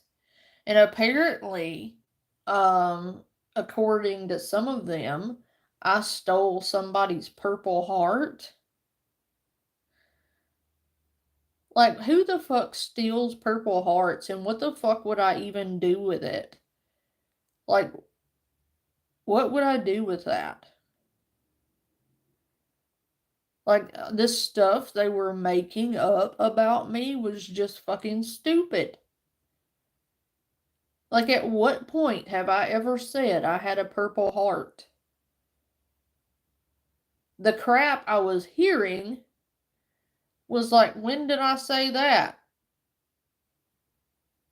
What? I didn't say that. What the fuck? And you know what's funny is the fact that I had cancer did come up, and that lie was dispelled.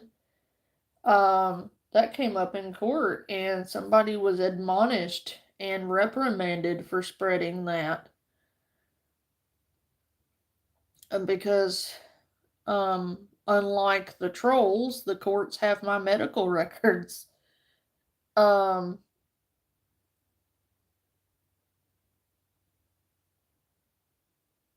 yep.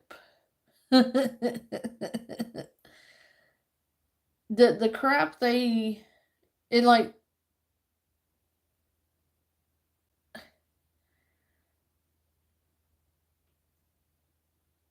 all this crap they got from a documented liar though.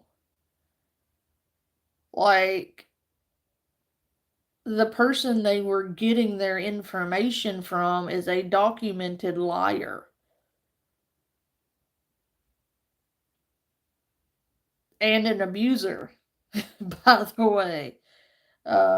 Someone trying to destroy my character because they are a horrible person.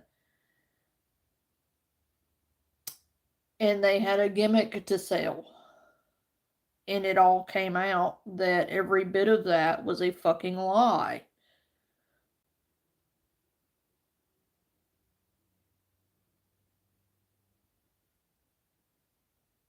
Right, Harry. Yeah. I've never, and that was like what, 4 fucking years ago? 4 years ago, dude, that I even said that. And it was brought up, and somebody had asked me, and I said, I don't talk about it. It's not part of my platform. And that's about as much as I've ever said about it. It's like, it was never a big deal, which is why I was flabbergasted when somebody said I had a purple heart. I'm like, no, the fuck I don't. I've never claimed to have that.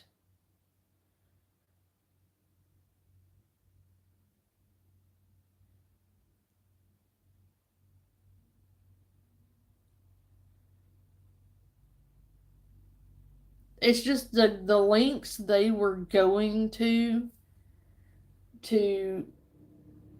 fucking disparage my character and disgrace me because they felt threatened by me because I was liked. Um, it was disgraceful. Disgraceful. But what took the cake, I guess, was when they contacted my abusive ex who abused all three of us, and they were weaponizing him and further victimizing us. That's what finally broke the camel's back, was what they did. And then they had the nerve to dox me to the person I have a fucking indefinite protection order against. And they weaponized that person when I had to clearly prove the abuse to the courts in order to get that protection order in particular. Because if I hadn't been abused and if I hadn't been threatened and harmed repeatedly, they would have never granted me what they granted me in court.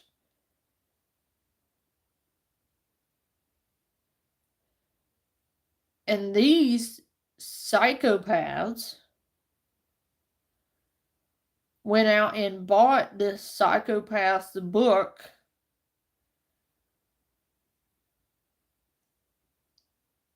and were proud of it.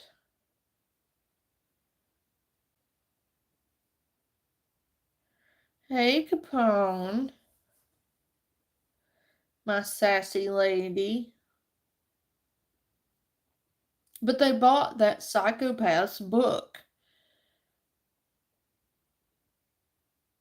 and went around bragging about it, and now they want to claim that they didn't do nothing and blah blah blah. Well, the only reason they're going around trying to cover all their shit now is because all of their lies were exposed. And now they're scrambling, trying to cover it up like it never happened. But no, you can't do that because I saved everything. And we will always remember. And for those who forget, I will remind them. Because until you apologize to me for what you put us through,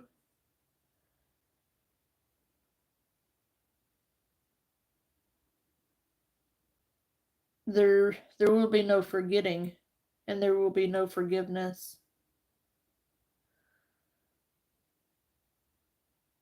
There's no excuse for what you people did to me.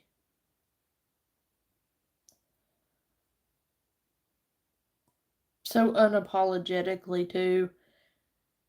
Had that been done to you and you were in the dire circumstances that I was in while you did that to me, had that been you, you would have screamed to high heaven.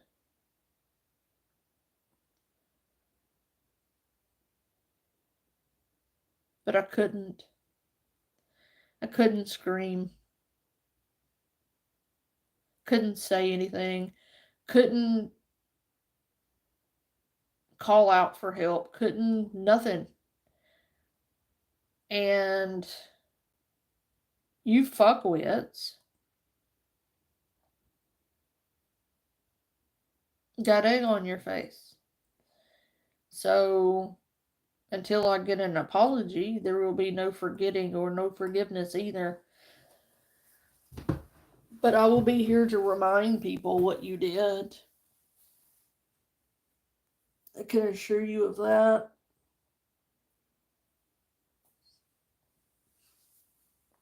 And the only ones that are laughing are fucking idiots who don't realize how disgusting their behavior actually is. You laughing doesn't make you look funny or clever, it makes you look vile and disgusting for not being able to look within yourself and acknowledge that you were wrong and how disgusting your behavior has been. All that shows me is a complete and utter lack of insight and accountability. Not to mention maturity.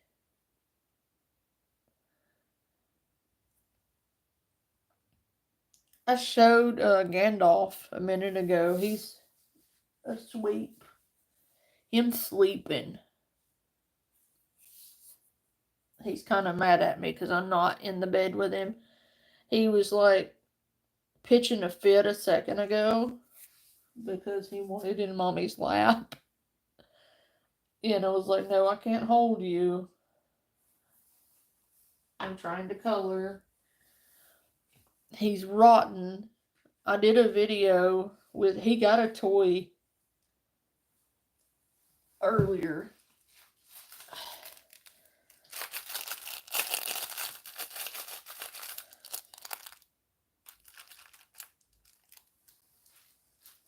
And he's also got this thing. And he's got a million toys, but he loves this thing.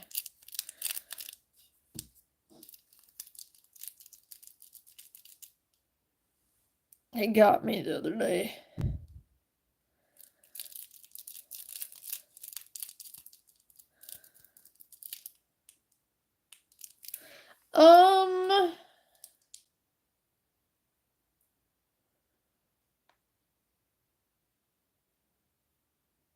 They're like a lily, but not really.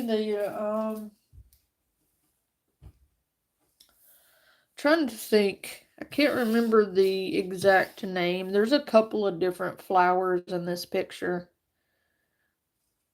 These are roses. I think.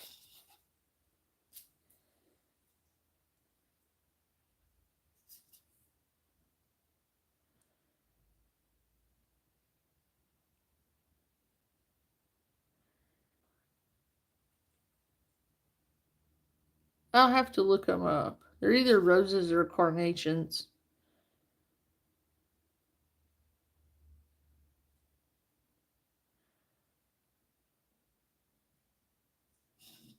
Or water lilies.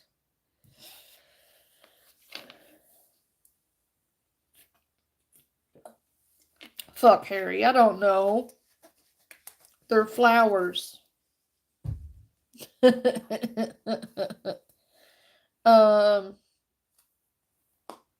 Those, I love those kinds of flowers, but I can't remember what they're called. Hydrangeas. Thank you, Classic. Thank you. Thank you.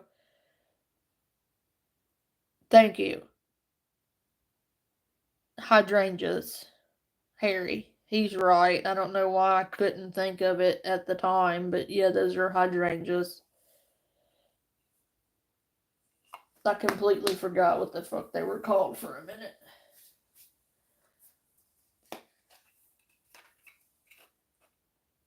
Hang on, I'm fixing to show you my boy.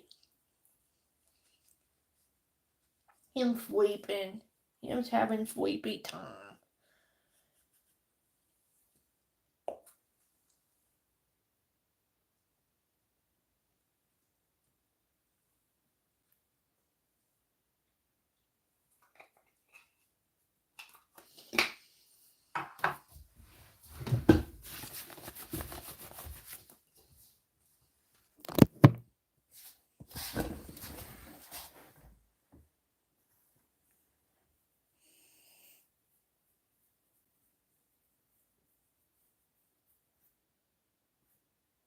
He's like, leave me alone. I've got my sock.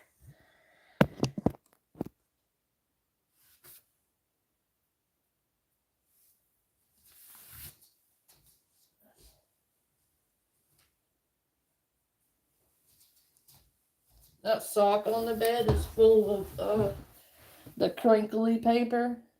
I put crinkly paper and I put a squeaker in it and made a homemade toy.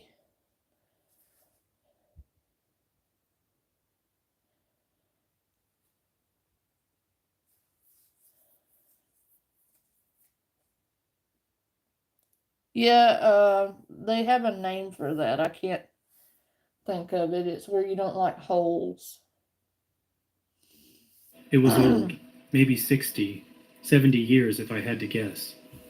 A rusted metal thing half swallowed by dirt and leaning sideways like it was too tired to keep standing. The no trespassing sign zip-tied to it had been weathered down to just a ghost of words. The area past it looked wild, overgrown, less like a trail and more like a place the forest had decided to reclaim. I stood there for a second. I really did consider turning back. The light was fading fast, and my phone didn't have a signal. But then I heard something. Faint, almost imagined. The sound of rushing water. There shouldn't have been any. I stepped over the gate. The first thing I noticed was how fast everything changed.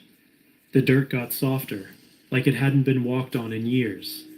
The air got colder, even though the sun hadn't fully set.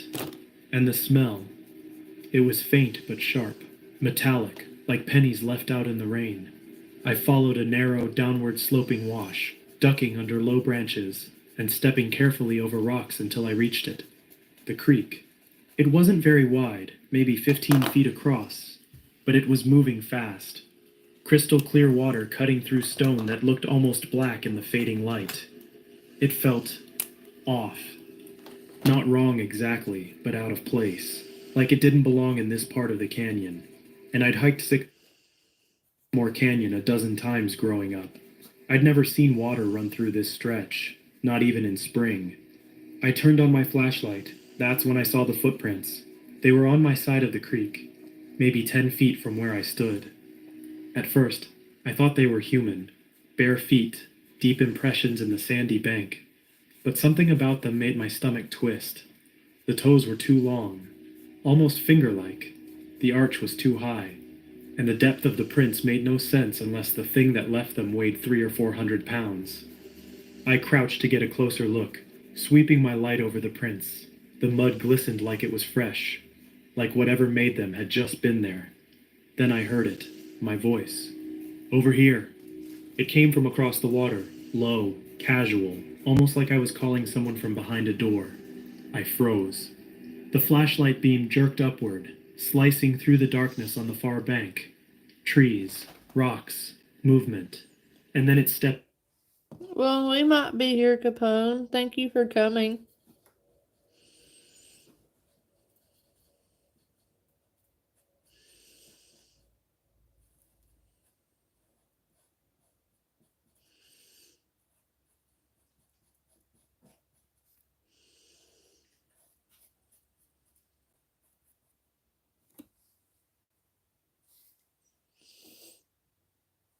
into the light.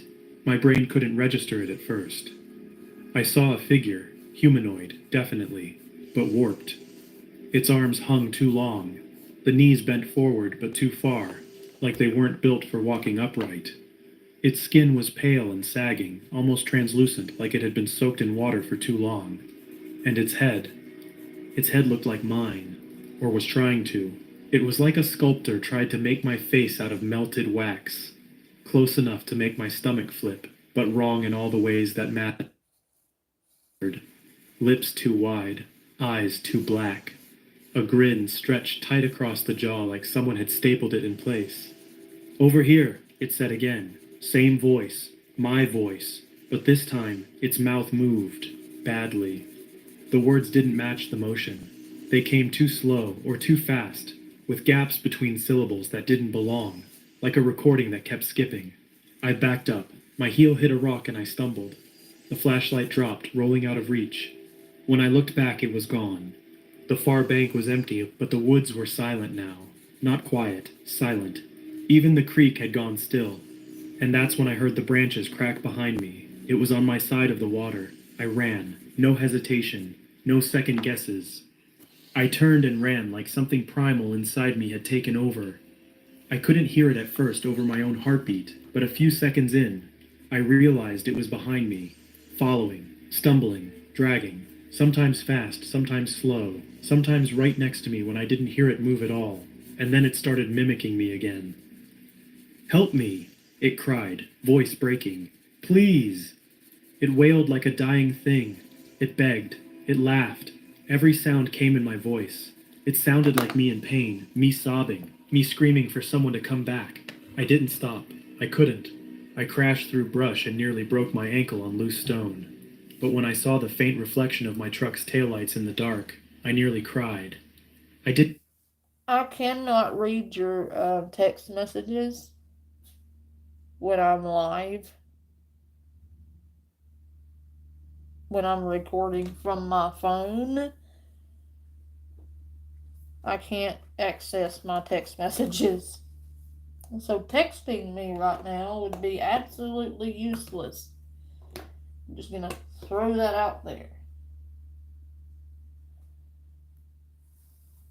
So everybody is aware. If you are texting me, I cannot receive it.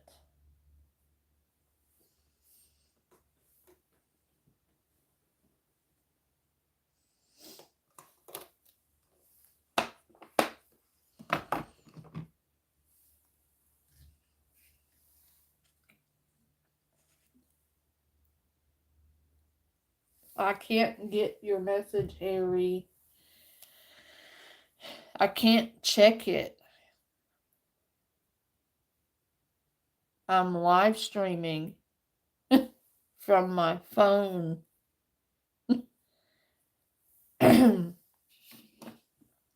Okay, Claudia, come back and see us. I didn't even check behind me. I dove into the driver's seat, slammed the door, locked it, and fumbled with the keys like a man trying to outrun death. When the headlights came on, I looked up. It was standing in the middle of the trail, its head tilted at that awful angle, its grin even wider now, its body slack like a puppet held up by invisible strings. And then it raised one hand and waved. I didn't talk to anyone on the drive back from Dry Creek. Not my parents. Not my friends. Not even my boss, who was expecting me to call in about work that Monday. I just got in the car, white knuckled the steering wheel, and drove north up I-17 like something was still behind me. That night, when I got home to Flagstaff, I left all the lights on. I didn't sleep. I told myself I had just seen something. A sick hiker, a deranged squatter, my mind making patterns out of shadows. But I knew that wasn't true, because what I saw by the creek, it knew me. It wore my voice like a mask. It wanted me to hear it. And the worst part, it wanted me to believe it was me. I didn't go to work that week. I didn't tell anyone why. I lied about food poisoning and shut myself in. I triple locked the doors, pulled the blinds, slept with a baseball bat next to my bed and a flashlight under my pillow. I tried to convince myself it had stayed in the canyon, that whatever I saw belonged out there in that dark pocket of wilderness. But it didn't. It followed me home. I woke up that first night to a sound I couldn't immediately place. Soft, repetitive, like someone tapping on glass. I sat up in bed, frozen. My phone said 2:41 a.m.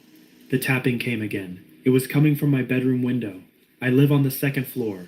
The air in the room shifted, went still, heavy. My mouth was dry. I didn't want to look. Every nerve in my body screamed, "Don't look," but I had to. I turned, slow as death, and looked toward the window. Nothing, just closed blinds, no silhouette, no movement. No. Then it spoke. "I see you." It was my voice, and not a recording, not a hallucination.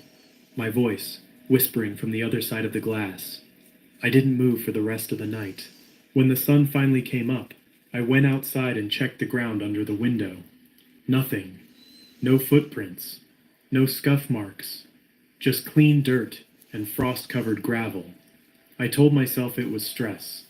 PTSD or something. I even considered going to a doctor. But then the knocking started again. It didn't happen every night. Some nights were dead quiet. But those were the worst, because it meant I didn't know when it would come back. And when it did knock, it wasn't just one place. Sometimes it was the window, sometimes the back door, sometimes, God help me, it was the garage, which I started padlocking. Each time it knocked, it said something different. "I'm cold. I don't know where I am. You left me there," always in my voice. But as the days passed, the voice changed. The tone cracked, words slurred. Sometimes it sounded like me in pain, other times like me whispering through gritted teeth, and sometimes it didn't sound like me at all. It sounded like something trying to imitate me. like a broken speaker trying to speak a language it didn't understand. The worst was the laughter. It came on the fourth night, around 3:10 a.m. I'd just started to drift off when I heard it, right outside the living room window. This dry, rattling cackle that started in my voice and twisted into something deeper, wetter, like it was laughing with a mouthful of blood. That night I slept in my bathroom with the door locked, lights on, and the bat on my lap. And then came the roof. I didn't hear it at first. I felt it, a low thud above me, then another. Footsteps, slow, deliberate, pacing from one end of the roof to the other. Heavy enough to creak the ceiling, light enough not to break through. I live alone, no pets, no upstairs neighbors, just me and whatever the hell was now walking around above my bedroom like it had every right to be there. Then came the voice, muffled, like it was speaking through the insulation. "I'm so cold," it said. "Please." I couldn't tell where it was coming from. Above me, beside me, inside me. Then the pacing stopped, right above my bed. I didn't move. I didn't even breathe. "I see you." I squeezed my eyes shut, clenched my hands over my ears, and still, I felt the words sink into my chest, like it was already in the walls, like it was already inside the house and just waiting for me to say yes. When I woke up the next morning, there was nothing on the roof, no prints, no signs of forced entry, but the coppery smell from the canyon was in the house, faint but sharp, like something left a piece of itself behind. That was the first time I seriously thought I might be losing it. I started taking pictures of the windows, recording audio at night. I even set up my phone with a motion sensor app, but every time I looked at the results, nothing. The app would crash, the camera would stop recording. Once, the video played back with my face staring into the lens for 10 straight minutes, completely still. I never hit record. I deleted it. The following week it got worse. I came home from grabbing groceries, maybe 20 minutes tops, and found the front door open. Not wide open, just cracked. Like someone wanted me to know they could get in, but chose not to. Nothing was taken. Nothing moved. Except in my bedroom, my mirror. There was a handprint on the glass, not pressed, not smudged, dragged, like something slick with mud had slid its fingers down the surface. 5 long streaks, all pointed toward the base. And just above it, drawn into the fogged glass, "I see you." I haven't used that room since. I sleep on the couch now, if you can call it sleep. Most nights I lie awake until the sky starts to turn blue, baseball bat on my chest, flashlight by my side, trying not to think about the fact that whatever I saw in Sycamore Canyon isn't just following me. It's learning. It knows where I live. It knows my voice. And it knows how to sound like someone worth saving. I don't know what I expected when I went back to Sycamore Canyon. Closure, maybe. Answers. Proof I wasn't losing my mind. Or maybe I just wanted it to end. The sleepless nights. The laughter outside the window. The way my own voice had started sounding wrong when I talked to myself in the mirror. I stopped recognizing it. Stopped recognizing me. Something had to give. So I packed what I thought I might need. My flashlight, a backup headlamp, my old hunting knife, and the baseball bat I'd been sleeping next to for 2 weeks straight. I even brought a bottle of whiskey I'd meant to leave for my dad as a gift. Not sure if I planned to drink it or use it as bait. Maybe both. I didn't tell anyone where I was going. Not that anyone would have believed me. I hit the trail just after 6 in the evening. The sky was bleeding out its last bit of orange by the time I passed the old rusted sign at the edge of the Sycamore Canyon wilderness. The same route I'd taken before, back when this all started. Only this time, something was different. The cattle gate wasn't there. It was gone, completely. No frame, no hinges, not even the patch of disturbed earth it used to stand on. Just open desert and silence so thick it felt like sound had been vacuumed out of the world. I kept walking. The path twisted into the ravine like before, but it looked more overgrown now. Bushes clawing at my arms, trees leaning in like they were watching me pass. I hadn't noticed how the trunks bent inward before, or how the dirt underfoot felt soft, almost spongy like walking on skin. The air turned cold again. The metallic smell was stronger this time. Copper and mold and old rot baked into the roots of the earth. That same sick sweetness I'd smelled by the creek. And then a sound, my voice. But not calling this time. It was singing, low and slow, a song I didn't recognize, just a string of humming syllables in my cadence. It echoed faintly, bouncing off the canyon walls like it had been practicing. I should have turned back. I wanted to turn back. But something in me kept going. The water came into view a few minutes later. Same shallow creek, same black rocks lining the edge. Only this time, there were footprints in the sand already. Mine, from before, perfectly preserved, like time hadn't touched them. And across the creek, it was waiting. It stood ankle deep in the current, head low, arms limp at its sides, hair matted with filth. The water didn't move around it. It moved with it, like it was part of the flow. The flashlight beam caught its skin, pale, sagging, seamless in places like it had grown from the ground rather than been born. And its face. It was perfect this time. It didn't look like a twisted version of me anymore. It was me, down to the scar on my eyebrow, the slight asymmetry in my jaw, the little mole behind my left ear. I couldn't speak, couldn't breathe. It tilted its head and smiled. I remember now, it said in my voice. You let me out. I opened my mouth, but nothing came out. My tongue felt heavy. My lungs felt watched. What are you? I finally managed to ask. It took a step forward. Before you left. It took another step. You, it said again, after you die. Its voice shifted, slid between tones. At one moment I was hearing myself, then my mother's voice, then my father's, then something else, something I didn't recognize. A hollow, empty vibration like wind blowing through a skull. I don't understand, I whispered. It smiled wider. You brought me back. I stumbled backward. My heel caught the edge of a root and I nearly fell. My flashlight trembled in my hand. It didn't come after me. It just stood there, staring, watching. Then it began to change. Its skin rippled like water. Bones snapped into new positions. Limbs shortened and widened. Its face began to split open down the middle like rotten fruit.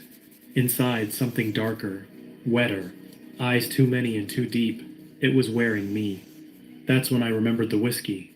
My hands were shaking, but I fumbled the bottle out of my pack and yanked the cloth from my back pocket. I wrapped it around the neck, soaked it, and lit it with the emergency flare I'd packed just in case.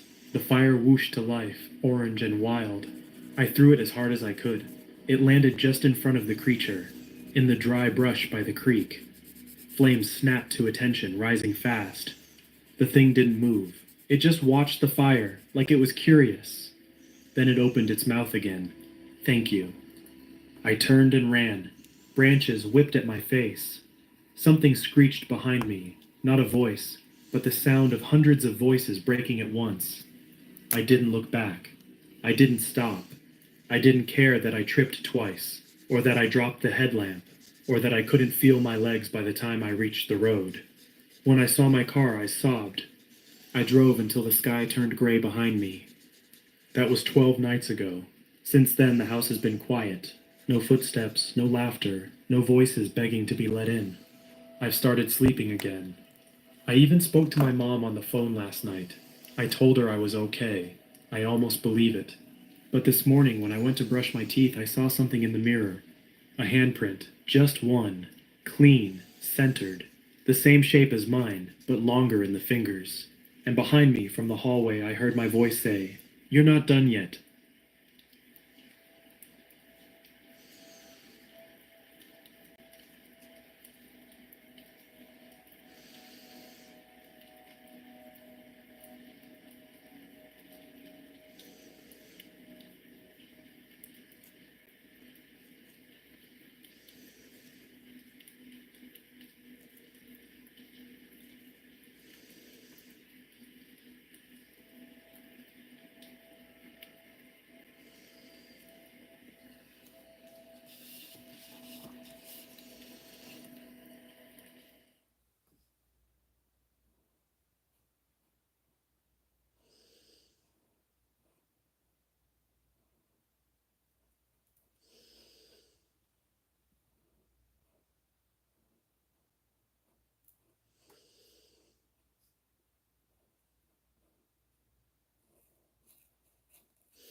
That sounds good, Classic.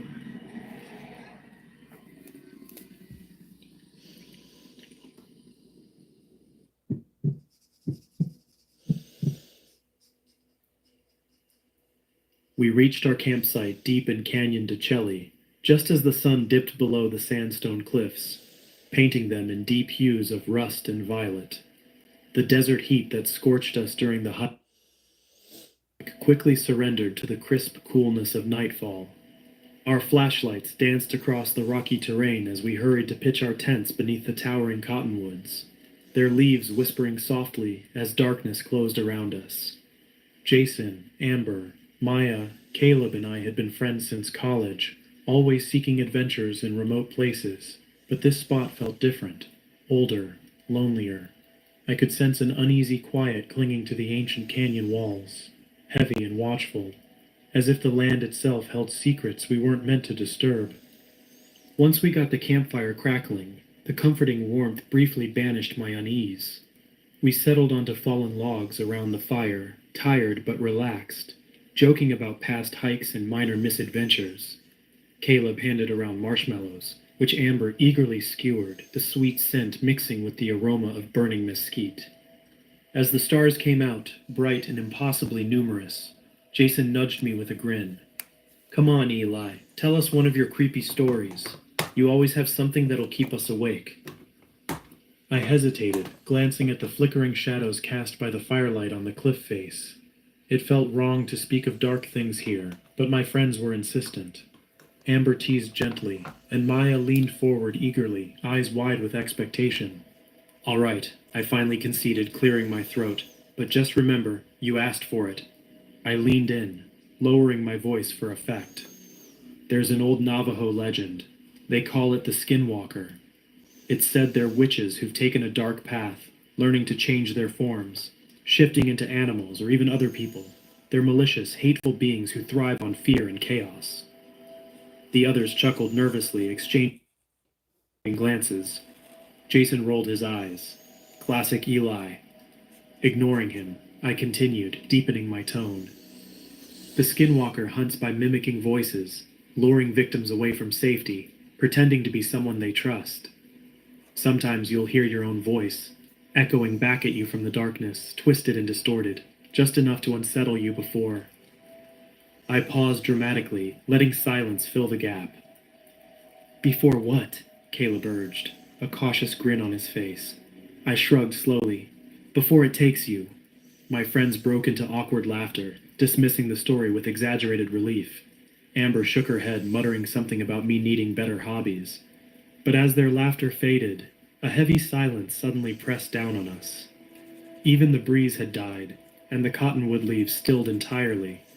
It was as if the canyon itself had drawn in a slow, deep breath, holding it, waiting. Jason was the first to notice. Did anyone else just, before he could finish, laughter burst forth from somewhere high above us, a perfect imitation of Jason's own amused chuckle, echoing unnaturally clear from the cliffs.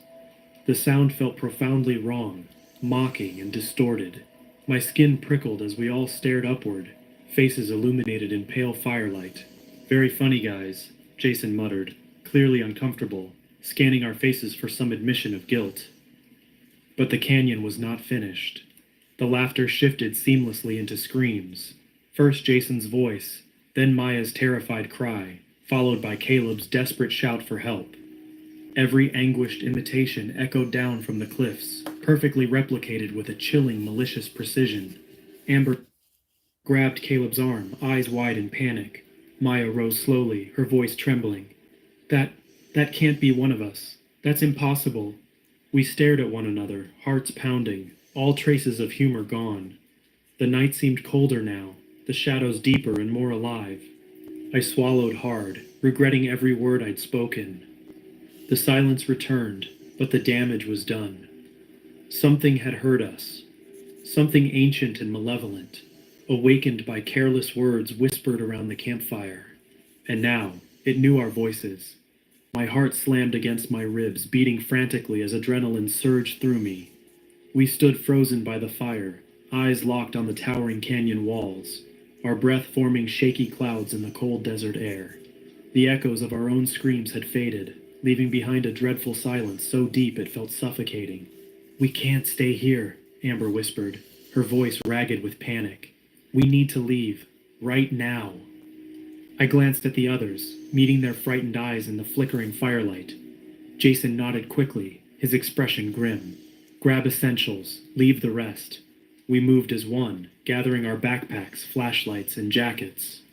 Nobody spoke as we kicked dirt onto the fire, smothering the flames.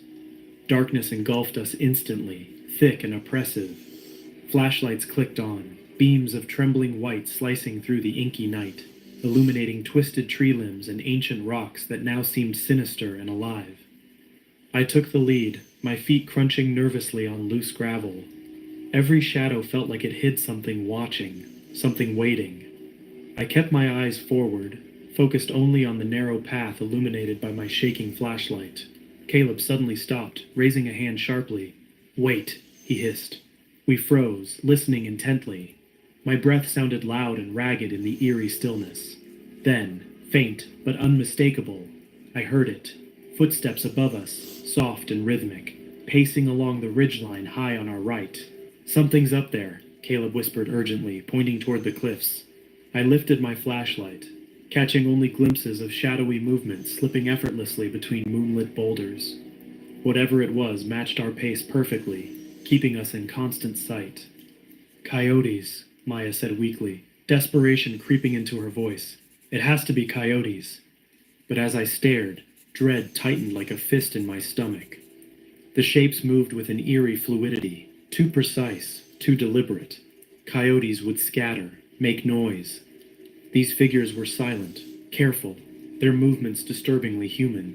"No," I murmured, voice barely audible, throat dry with fear. "That's not an animal."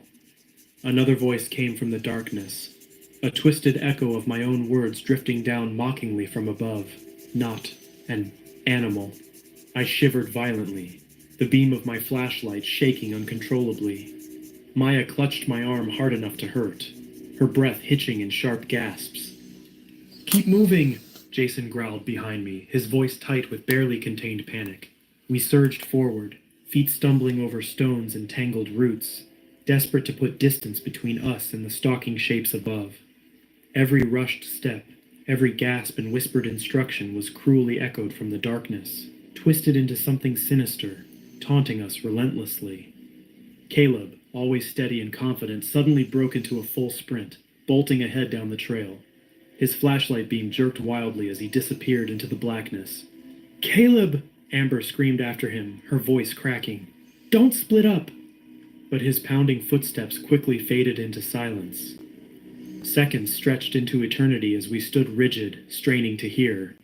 Then his scream erupted from the shadows ahead, raw, agonized, abruptly cut off. Horrified silence swallowed us again. "Caleb?" Amber's voice trembled. There was no reply, only another chilling, mocking echo. Caleb's voice distorted, blending seamlessly into guttural animal snarls. Amber sobbed softly, a desperate sound filled with hopelessness. The shapes above us seemed closer now, moving swiftly along the cliffs, shadowy silhouettes etched against the moonlit stone.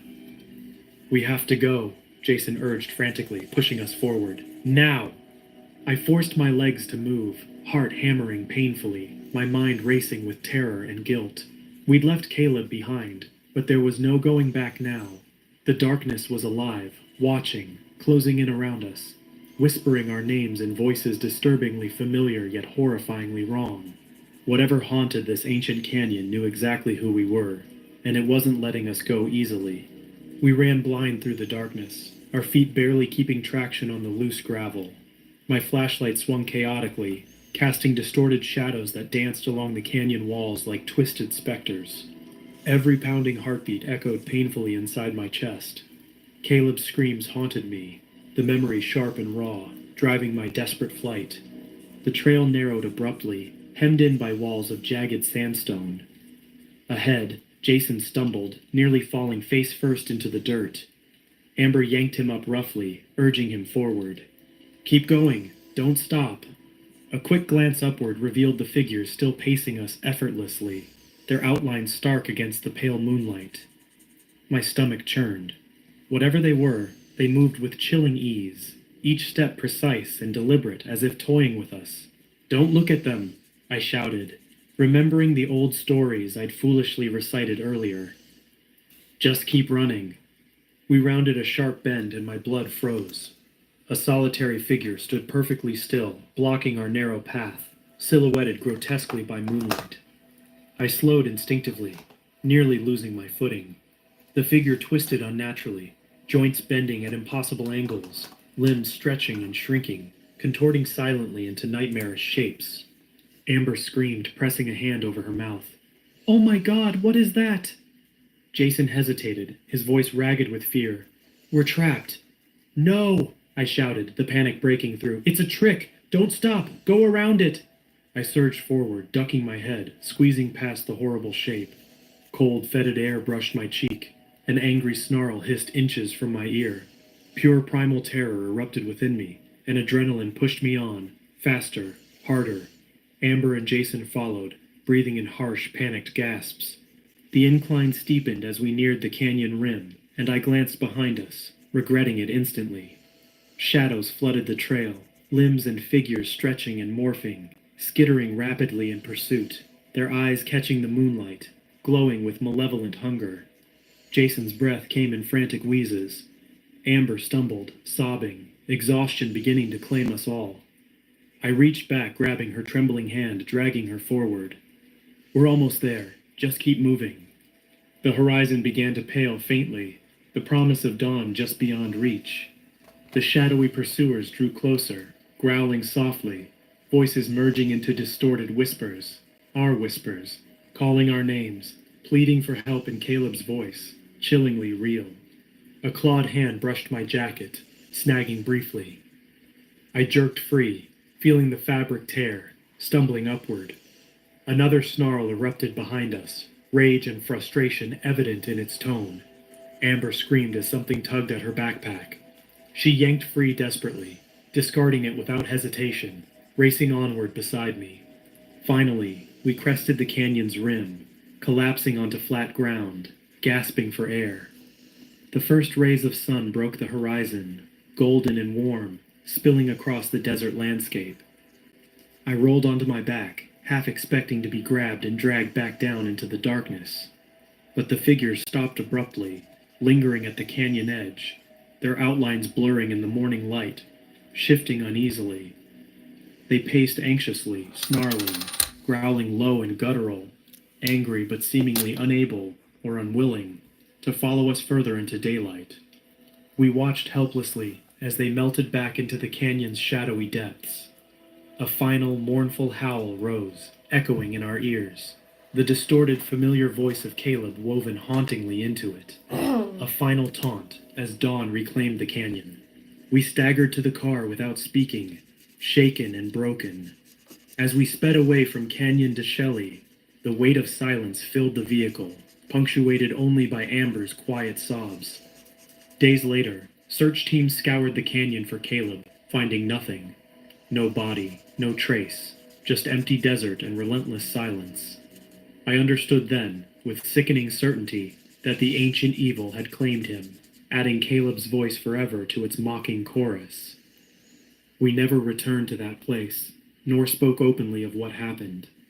But the echoes of that night remain, relentless and clear, haunting my dreams.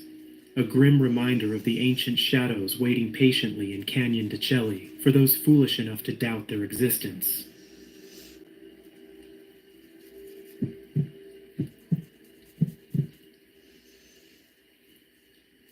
I'd chased sunsets before, but nothing compared to the way Monument Valley glowed as twilight settled over it.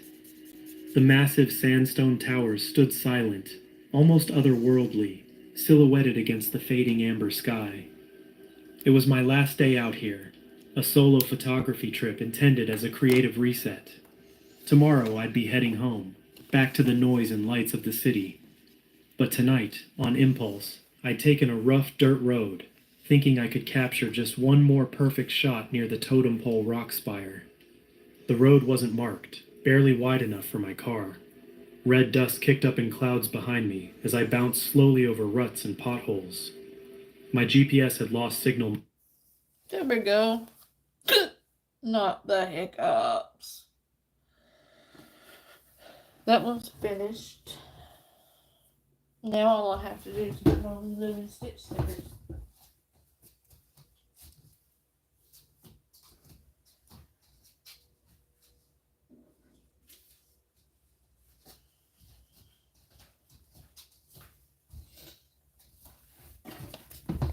I got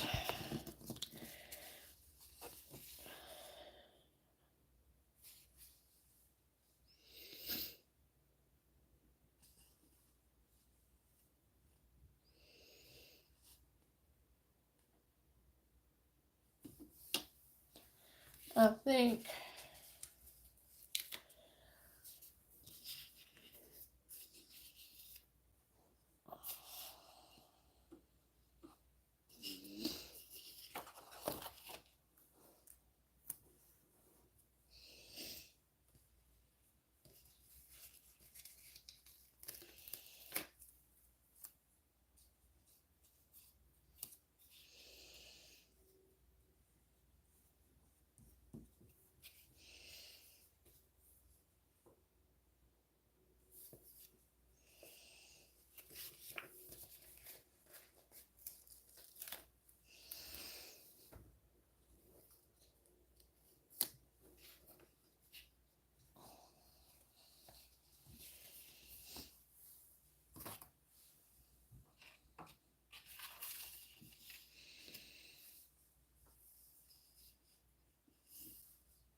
there we go.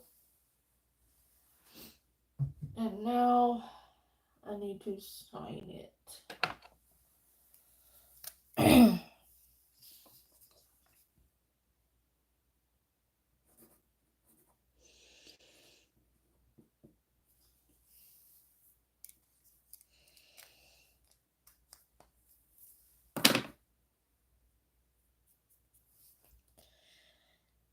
That one's all done.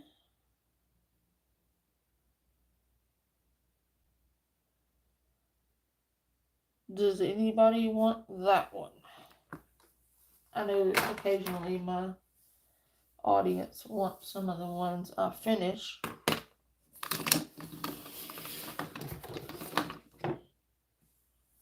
Does anybody here want that particular picture?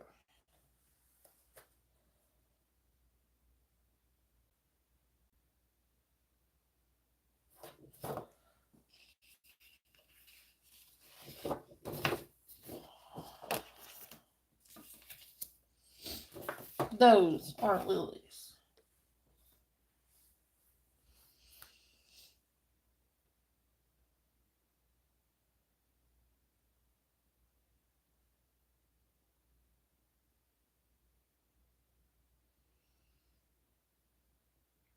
Right?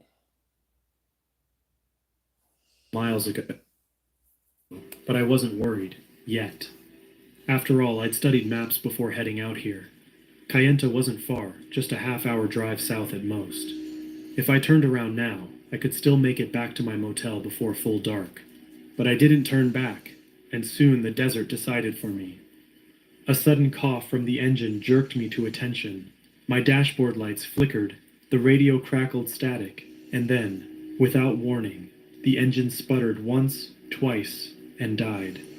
The silence that followed felt absolute, an oppressive weight settling instantly over the darkening landscape. My pulse quickened. "Come on," I whispered, gripping the key tight, cranking the ignition. The engine wheezed weakly, refusing to start. My stomach twisted sharply with anxiety. I grabbed my phone from the passenger seat, praying for at least a bar of service. Nothing. "Great," I muttered, leaning my head back against the seat. Through my windshield, the desert sprawled infinitely outward, a shadowy maze of mesas and rock formations that now seemed vaguely threatening. The crimson glow that had seemed so magical moments ago was vanishing. replaced by stark darkness, punctuated only by faint moonlight. I sat a moment, collecting my thoughts, rationalizing. Someone would come along eventually, right? I glanced around. No one would be coming this way after dark. Not down a dirt road that wasn't on any tourist maps. Panic crept closer, tightening my chest. I decided to check the engine, though I knew little about cars beyond changing a tire. At least it felt proactive. I stepped out, my shoes crunching loudly in the gravel, and popped the hood. Cool night air slipped around my shoulders, colder than I'd expected. The quiet unsettled me, unnatural in its completeness. No birds, no insects, nothing but the muted sigh of a distant wind. The engine looked normal enough, nothing visibly damaged or leaking. Frustrated, I slammed the hood shut, the sound echoing harshly against the valley walls. That's when I heard it, a faint, distinct clicking noise, rhythmic and deliberate, somewhere off to my left. I froze, ears straining. Silence. Then footsteps. Soft, almost hesitant, circling slowly around the far side of my car. "Hello?" I called, my voice trembling slightly. My words died quickly in the desert air. Nothing answered, but the footsteps stopped. Heart pounding, I scanned the darkness. I saw nothing but shadows, distorted shapes beneath the distant mesas. "It's nothing," I whispered shakily, climbing quickly back into my car, locking the doors behind me. The silence deepened. I stared at the dashboard, willing the lights back on, willing anything to happen. Movement caught my eye.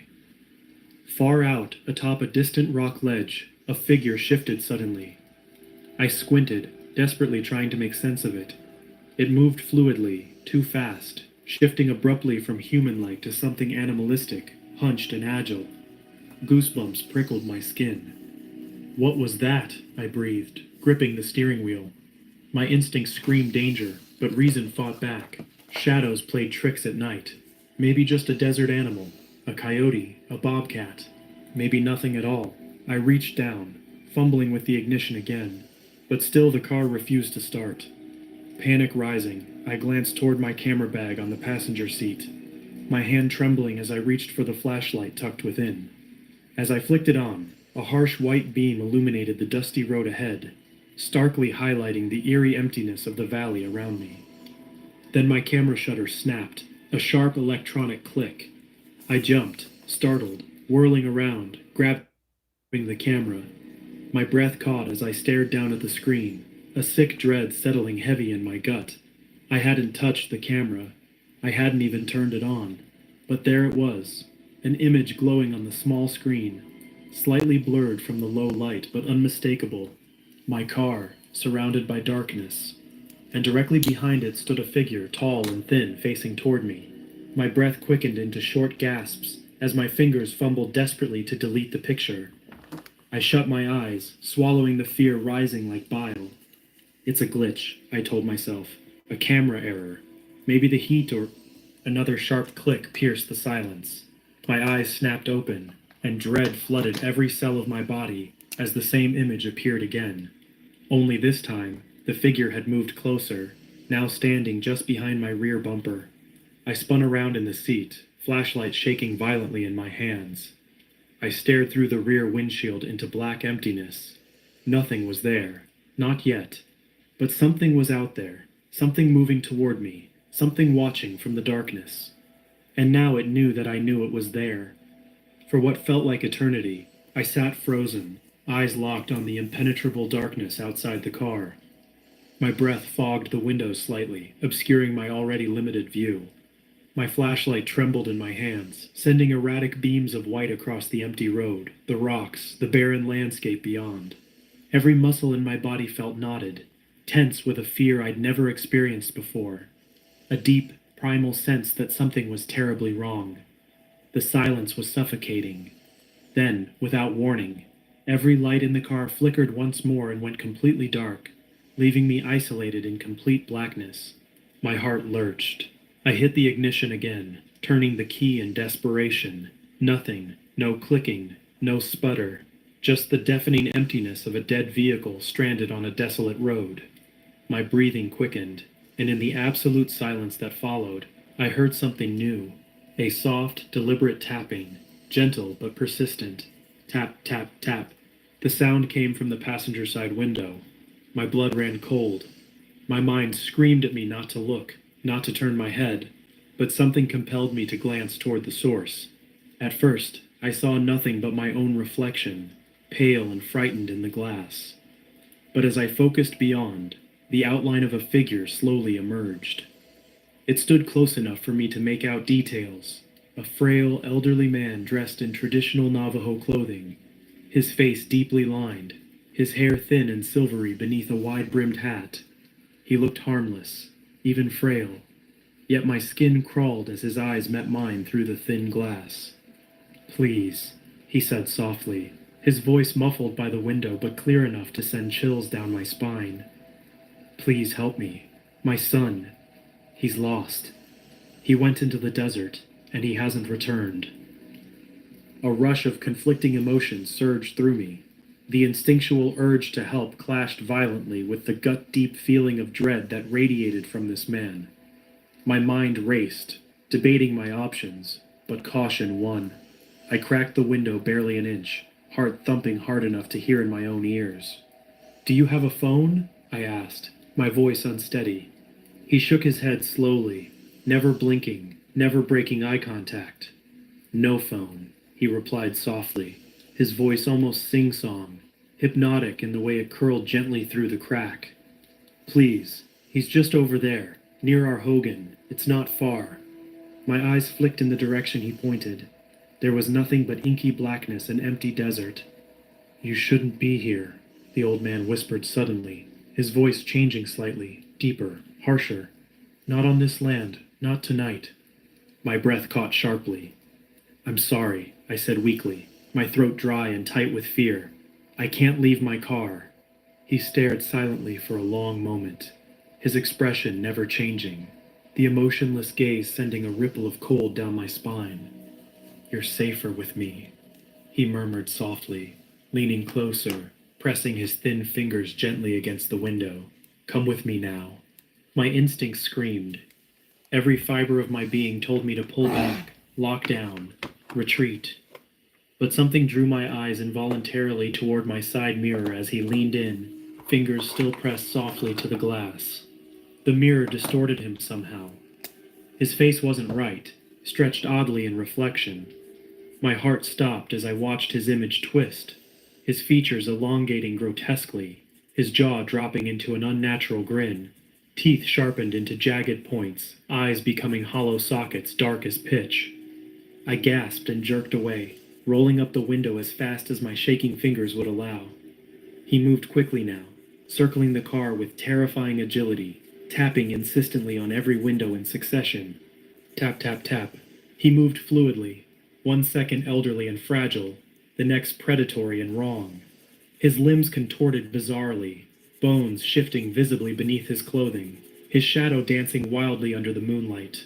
I scrambled backward in my seat, tears of terror blurring my vision. "Go away!" I screamed, banging desperately on the dashboard, fighting the steering wheel. "Please start, please." Then without warning, silence returned. Absolute crushing silence. I turned slowly, cautiously, searching for any sign of him in the dark. I found nothing. My ragged breath filled the car, the only sound left. My trembling hand reached again toward the key, turning it once more, hopelessly, expecting the same failure. And then, miraculously, the engine coughed weakly and roared back to life, dashboard lights flickering into existence. I nearly sobbed with relief, tears blurring my sight as I threw the gearshift into drive.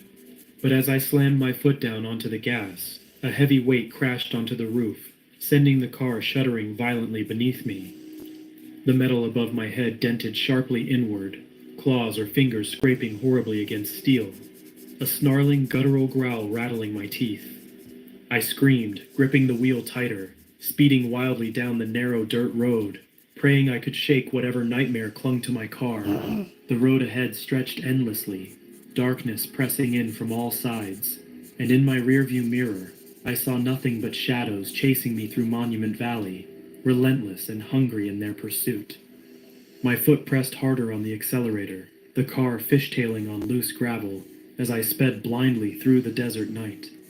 Adrenaline blurred reality around me.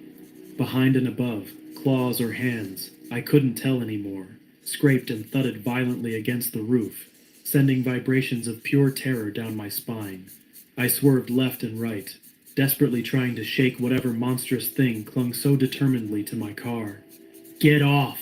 I screamed, tears streaming down my face, mixing with cold sweat. The headlights flickered erratically, casting wild shadows across the road ahead, the world becoming a chaotic whirlpool of dark mesas and suffocating dust. With a final wrenching motion, I jerked the wheel sharply left. Tires screeched against packed earth, and the vehicle lurched violently, nearly rolling over as the passenger side wheels left the ground for a terrifying second. The thing atop the car snarled viciously, then abruptly vanished, tumbling heavily onto the road behind me. Heart hammering in my chest, I straightened the wheel and accelerated again. My headlights stabilized, illuminating a battered wooden sign emerging suddenly from the gloom. The letters faded and weathered, but readable enough to send another jolt of dread through me. Do not enter after dark tribal land. I barely had time to absorb the warning before the road forked ahead, split by a rusted cattle guard and two narrow dirt paths leading into opposite voids of darkness. I slowed instinctively, eyes darting between the shadowy paths ahead. Which way led out? Which way took me deeper into this nightmare? I stopped completely, engine idling, breath ragged and uneven. For a moment, there was only silence and darkness, my hands trembling on the steering wheel as I tried to quiet my racing mind. Then, from the right-hand road, a voice drifted toward me, a voice impossibly familiar and gentle, yet utterly impossible. Elise? My body froze, blood chilling instantly in my veins. I knew that voice. I'd heard it countless times throughout my life, though not once since the day he died 5 years ago. My father. Elise, please, sweetheart, help me. His tone was weak, pleading, heartbreakingly vulnerable. I swallowed back a sob, tears springing to my eyes. No, I whispered, shaking my head desperately. No, it can't be. But his voice continued, becoming clearer, more desperate with every word. I'm hurt, Elise. Please, I'm right here. Come quickly. My chest ached, every instinct begging me to go toward him, to save the one person I missed more than anyone else in this world. My hands twitched on the wheel,